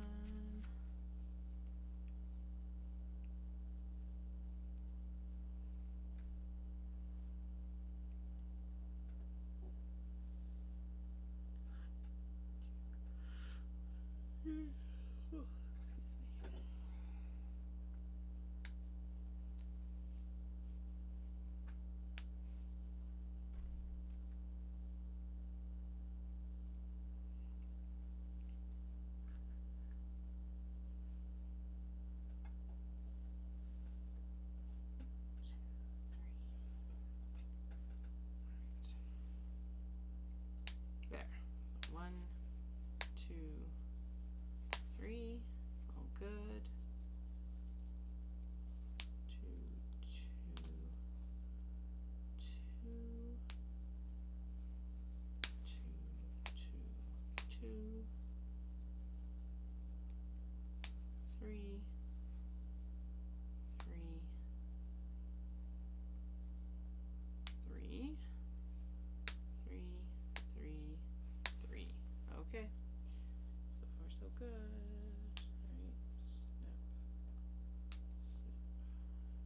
are machine washable as well on cool. They're not going to protect your full project, but basically what they're going to do is they're going to keep, well, they're going to help keep your project on your needles, and they are going to also reduce the chance of your, like, if you're using like sock needles or something like that, it'll reduce the chance of your needles poking through like your project bag or your like project bag zipper or whatever. So I'm really tempted just to install the rest of these and then test them on the drive into Airdrie tomorrow. But if I do that, then I can't remedy anything, so that's not a good idea.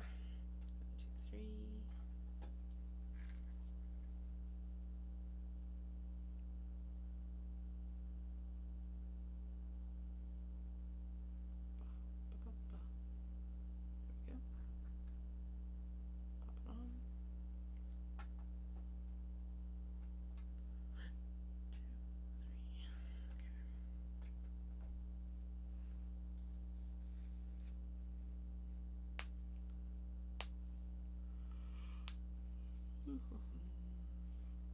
One,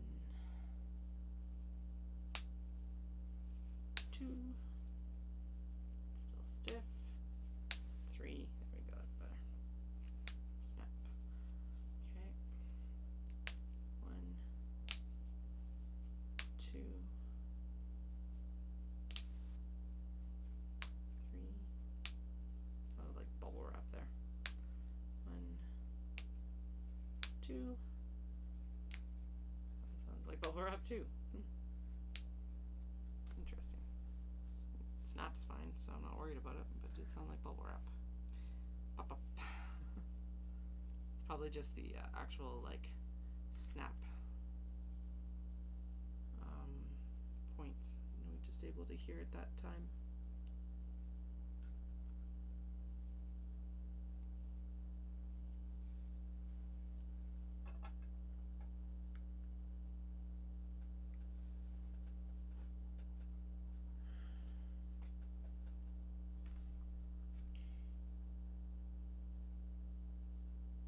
Understood before like doing a lot of these snaps, but there's actually like kick tables for these, so you like set it up, this would be facing that way, and then you can just like, it's basically like a giant pedal, like a sewing machine pedal, that then you can just like use to pull down on it, and because you're using your feet, it's a lot better pressure and probably a lot more even too. Not something that I have space for, I don't think, or want to make space for when it works like this, although I'm thinking that a little like cart with the proper weight on the bottom of it or something would be nice. Alright.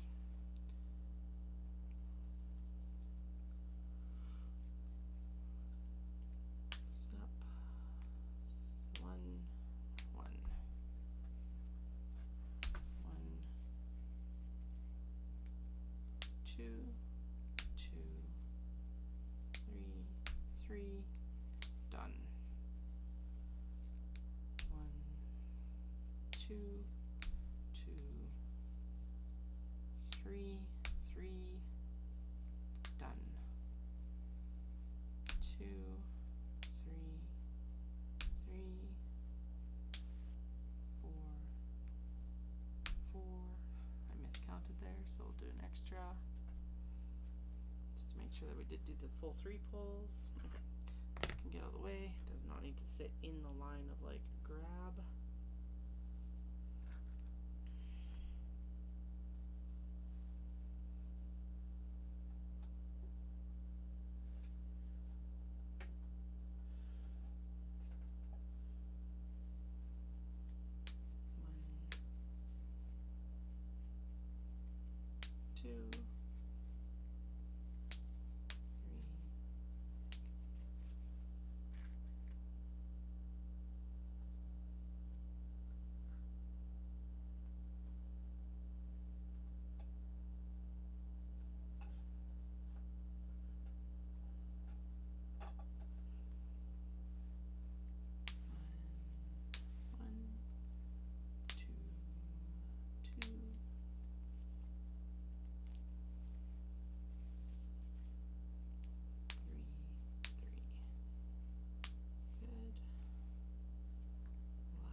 bit stiff, but it'll work. It's not pulling apart.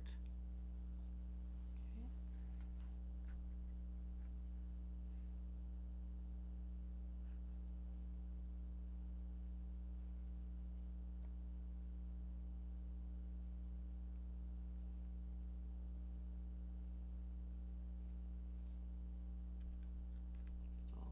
Install the snaps.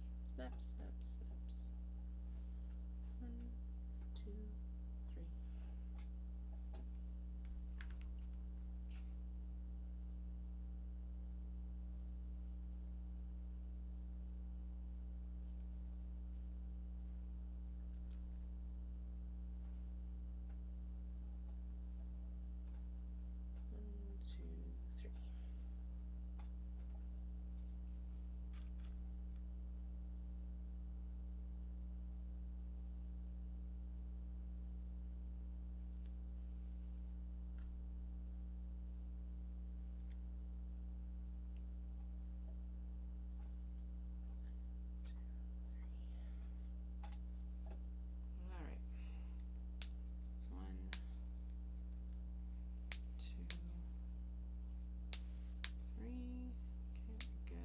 Just finishing up this front pile and then we're calling it for the night. 1, 2,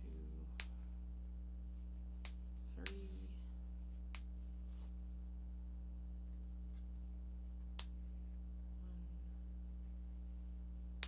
Is there actually a cat back?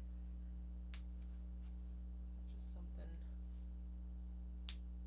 No, just some plastic settling somewhere.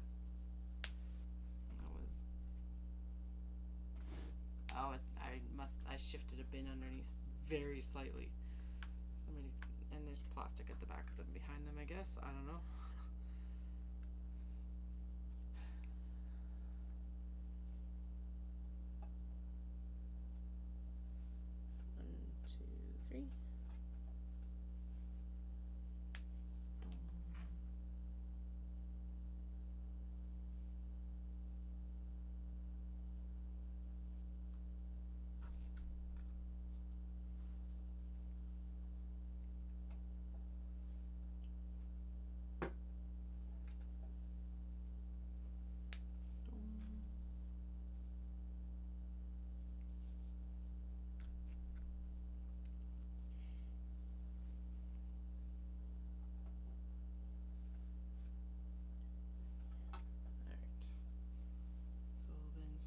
In once, so 1, 1, 2, 2, 3, 3.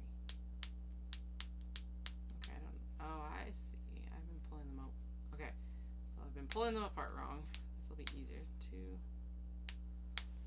3. I think 1. It'll be faster. 2, 3. Okay, good.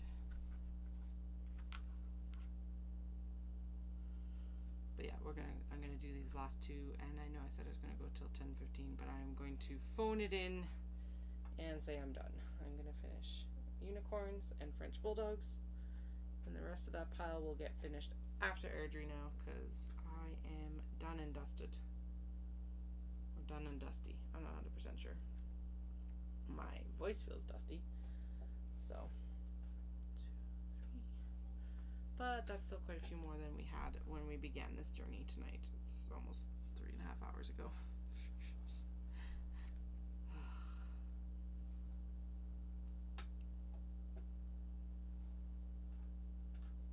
Okay, there we go. Test them. Dun, dun, dun.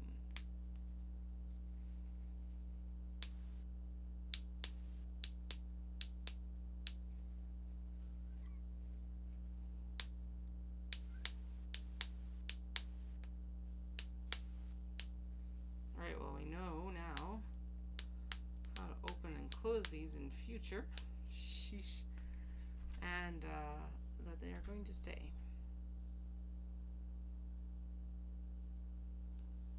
Okay, actually, I'm going to twist my own rubber arm. There are 7 male pieces here left. So we're going to set Frenchies. And then we'll choose one more to set, which I think will be the Tamari cats right here. And then the remainder will happen after Airdrie. I may as well use up the supplies that are sitting here. There'll be one left over. That's fine. 1,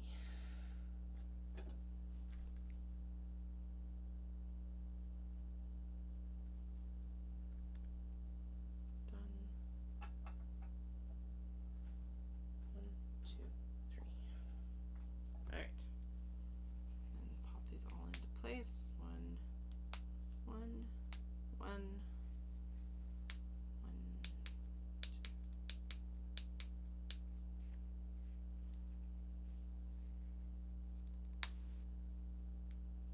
Cranky. Okay. Let's set.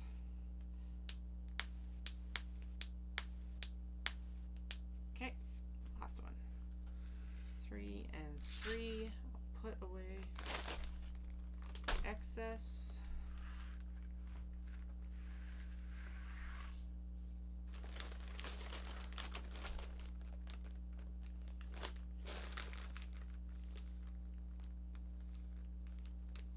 There we go. One male connector left. That's pretty awesome. Super random happenstance that worked out that evenly. Alright, last 3 snaps for Airdrie. No, it just fell apart on the table.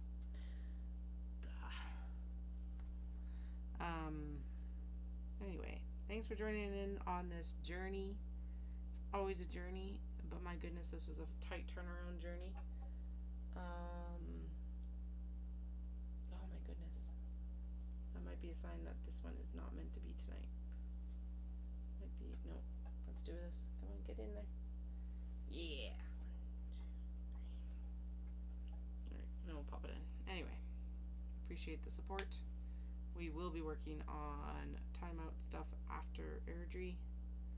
Actually, that'll be part of my clean and tidy up on Monday as I'll finish up these needle stashers.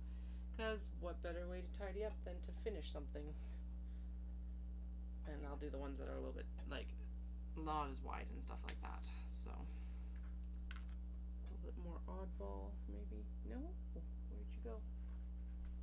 There. Okay, there we go. And hey, it's 10:13. I said I'd work to 10:15, so that actually worked out as well as getting those last 3 set here. Test it, and then it will be a good night time. Okay, on the table. 1, 2, 3. Okay, we're good there.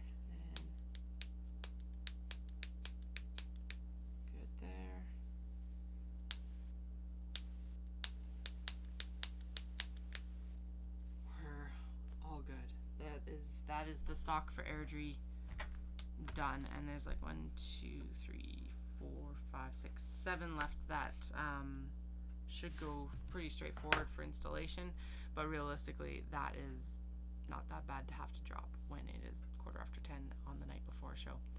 And I've been at this for 3.5 hours, so I think it's time to give my hands a break. Anyway, I hope you all have a fantastic night, and I will chat with you again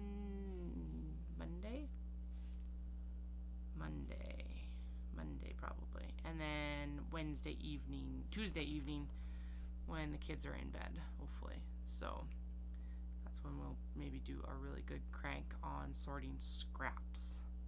Should make a plan on my whiteboard. Yes, I know I said I was going to do taxes, but I'm going to do taxes when I am,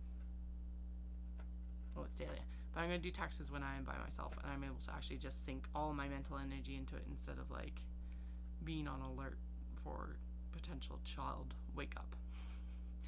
Anyway, have a fantastic night, and I will chat with you all extremely soon.